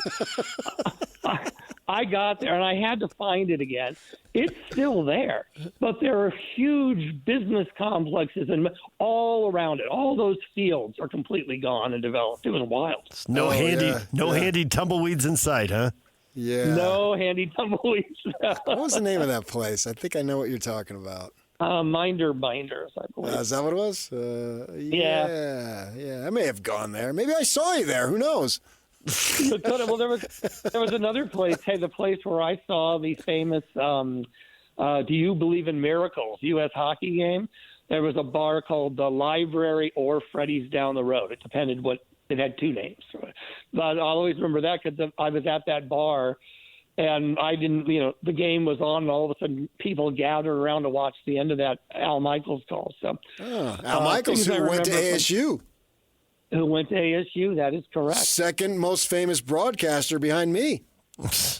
I think that's, hey, DJ, what do you think about PK branching out and voice-overing, golf videos and everything? It's pretty impressive. The best part is when he says he's nobody and announces somebody in town doesn't know who he is, then I have to tell him that person definitely knows who you are. He tries to play this he's nobody thing. There's a big booster who's got his name on the stadium up at the University of Utah. I am a nobody, man. He doesn't know who I am. I'm like 100% he knows who you are. Stop it. So golf videos, I mean, it's all gravy at this point. I'm like Bronny Jr. I'm an end-of-the-bench guy. I hear is it true you're going to build like a compound in St. George or something like that, Who, me? Yeah. Discussions are underway. And, infinity pool, the whole thing. He's infinity pool guy. There's no doubt about that. I'm just hoping I have enough money to get Xfinity Comcast. Oh, God. There's a new course down there, high-end course, Black Desert Resort. So if he can get an infinity pool. He's seen the production we did on Channel 5, so he knows about it. Right, I'm just putting 2 and 2 together. Okay. If he can get an infinity pool overlooking that baby, then he'll be happy. Then he'll be happy. He sees that 2-acre putting green, 36 holes out there. He's like, yeah. DJ and I were both down there covering the PGA tournament the entire time, so very nice. We were all over that. We walked around the lava fields. Yeah, it's pretty special for sure. Hey, my son, the one who was at SMU a couple of weeks ago at the game, he and his bros took a bunch of pictures with DeChambeau. Did you see that where Bryson brought the U.S. Open trophy to the SMU game? Oh, he did, because he's an SMU guy. Yeah, he's an SMU guy. He and the other very famous was Payne Stewart, was an SMU guy. Oh, was he? But Bryson has a house. It's like 10 miles north of campus, let's say. Very nice neighborhood. Have you seen the videos he's posting every day? He's trying to make a hole-in-one over the top of the house. Over his house. Not blading anything into the glass because his swing is so on point. The rest of us would shatter glass by now. I mean, every time I see that, I know my game, and I'm like, oh, my God. I mean, there would be no chance. Scuff that Maybe thing if you right have doors in the open, you can go through it. through the house. Well, hey, and I've got to make one other Laker point here. So far, and it's very early, but been quite impressed with Redick as far as his. I mean, who knows about the X's and O's? They're clearly playing better basketball this year, but I think me and PK could have coached him up from Darvin Ham, but he really seems to be. There seems to be this like good connection thing with the players. Like he, maybe it's because he was a player and he was recently, so they kind of respect that or something. But so far, we'll see. As long as Davis stays healthy, because he's having an MVP season. And when did we see this? During the Olympics. We saw if you used AD the way the Lakers are now using him, how good he could be. They were trying to put him into this, box where it stay down in the low post. You're a center. No, he's great when he can roam the floor. And, I mean, he's so great defensively, even on guards. And so they're using him the same way the Olympic team did. And, yeah, he's having an MVP season. So we'll see. But, yeah, it's a long way to go. All right, Larry, good to hear from you. Enjoy the Dodgers' $1 billion World Series title, and we will talk to you again at some point. I just, it's not my money, so whatever it takes to win. Right. All right, thanks, Larry. All right, gentlemen. DJ and PK, when we come back, your feedback next. A lot of you weighing in on BYU tumbling down to number 14. That's next. Stay with us. And it's all over almost here. Don't go nowhere. DJ and PK, it is time for your feedback. What do you have to say about today's show? We've been sitting here yammering on for 4 hours. Ray is not worried about BYU tumbling all the way down to 14. What do you think? He says, well, just win and it'll all work out. Sure. But I think it's a bigger issue here. You're talking about respect for the conference. And the conference doesn't get it. Right. And it looks like they're just waiting for an excuse to dump on the conference. And this isn't a singular BYU issue. Don't let the undefeated team get too high. Right. And if they lose, make sure you drop them 8 or 9 spots. Yeah, this is something to be worried about because you want your conference to close the gap as much as possible with the other two, recognizing it'll never be closed, but you want to be treated from a fair and equitable standpoint with your football teams. And so what does it mean? Are we going to – who wants to see 8 of the 12 from the same conference? Nobody, but it might be 9. Yeah, actually – if Notre Dame there's 2 botches, people who do. You're right. If nobody in our the SEC and the SEC Big and the Ten. Big Ten. Yeah, but in our listening audience, we got Big 12 fans. Right. So this has a dwindling, or at least what am I looking for? Connected effect on Utah down the line, the Devils, name it. Yep. And it doesn't look like it's changing. 1 bid, not 2. If Notre Dame messes up, if Notre Dame wins out, they're in. But if Notre Dame loses to Army and or USC, a second loss, given how thin their resume is. They're going to have to win the ACC title game. They're not in the ACC title game. That's right. They got the 2 losses. They're out. Stop. It's weird. They need to get in the conference. How about a 5th team in from the SEC? I won't watch it. I'm looking forward to BYU getting that 12th seed, beating Ohio State, and then playing Boise in the Fiesta Bowl. All right. That would be something. Going to the horseshoe, dishing out the pain for 3 hours. Yeah. Yeah, you believe in us now, committee? That'd be something. But I mean, they're in serious danger of not making the playoff if they have to win the next 3 games. Well, I do think they have to win the next 3 to make the playoff, and they are in serious danger of not making it, and that's why all the long faces when they all walked off the field against Kansas. Because you're facing a ranked opponent here at home, senior day, homecoming. The town is energized. I've been speaking to people. I've been listening to Hatch's station. Mm-hmm. They're energized. They're fired up. The Cardinals had a bye last week, so there's only so much you could talk about those guys. And all those things, and then turn around, assume Houston is a win, then you got another one. You got to win against a ranked team. Yes. That's tough. It is. But that is the path. But that's tough with or without the loss or win against Kansas. That doesn't really change anything. You could make the case if suppose they're, they've played 10 games? They're 10-0. They beat Kansas. They convert that drive, whatever. They still could have lost 2 out of 3. Yeah. Lose that issue. So I don't know that anything really changes. Now they got to win one of those or both. There's always a good chance to get in as a 1-loss team. But it never looked like a good chance to get in as a 2-loss team. Right. Although it could happen. But that was stupid that if they would have lost 1 loss, go 11-1, and then lose a close game in the title game. That really bothered me. But now it's obvious. Right. DJ and PK, we're all done. Taking better up next right here on The Zone.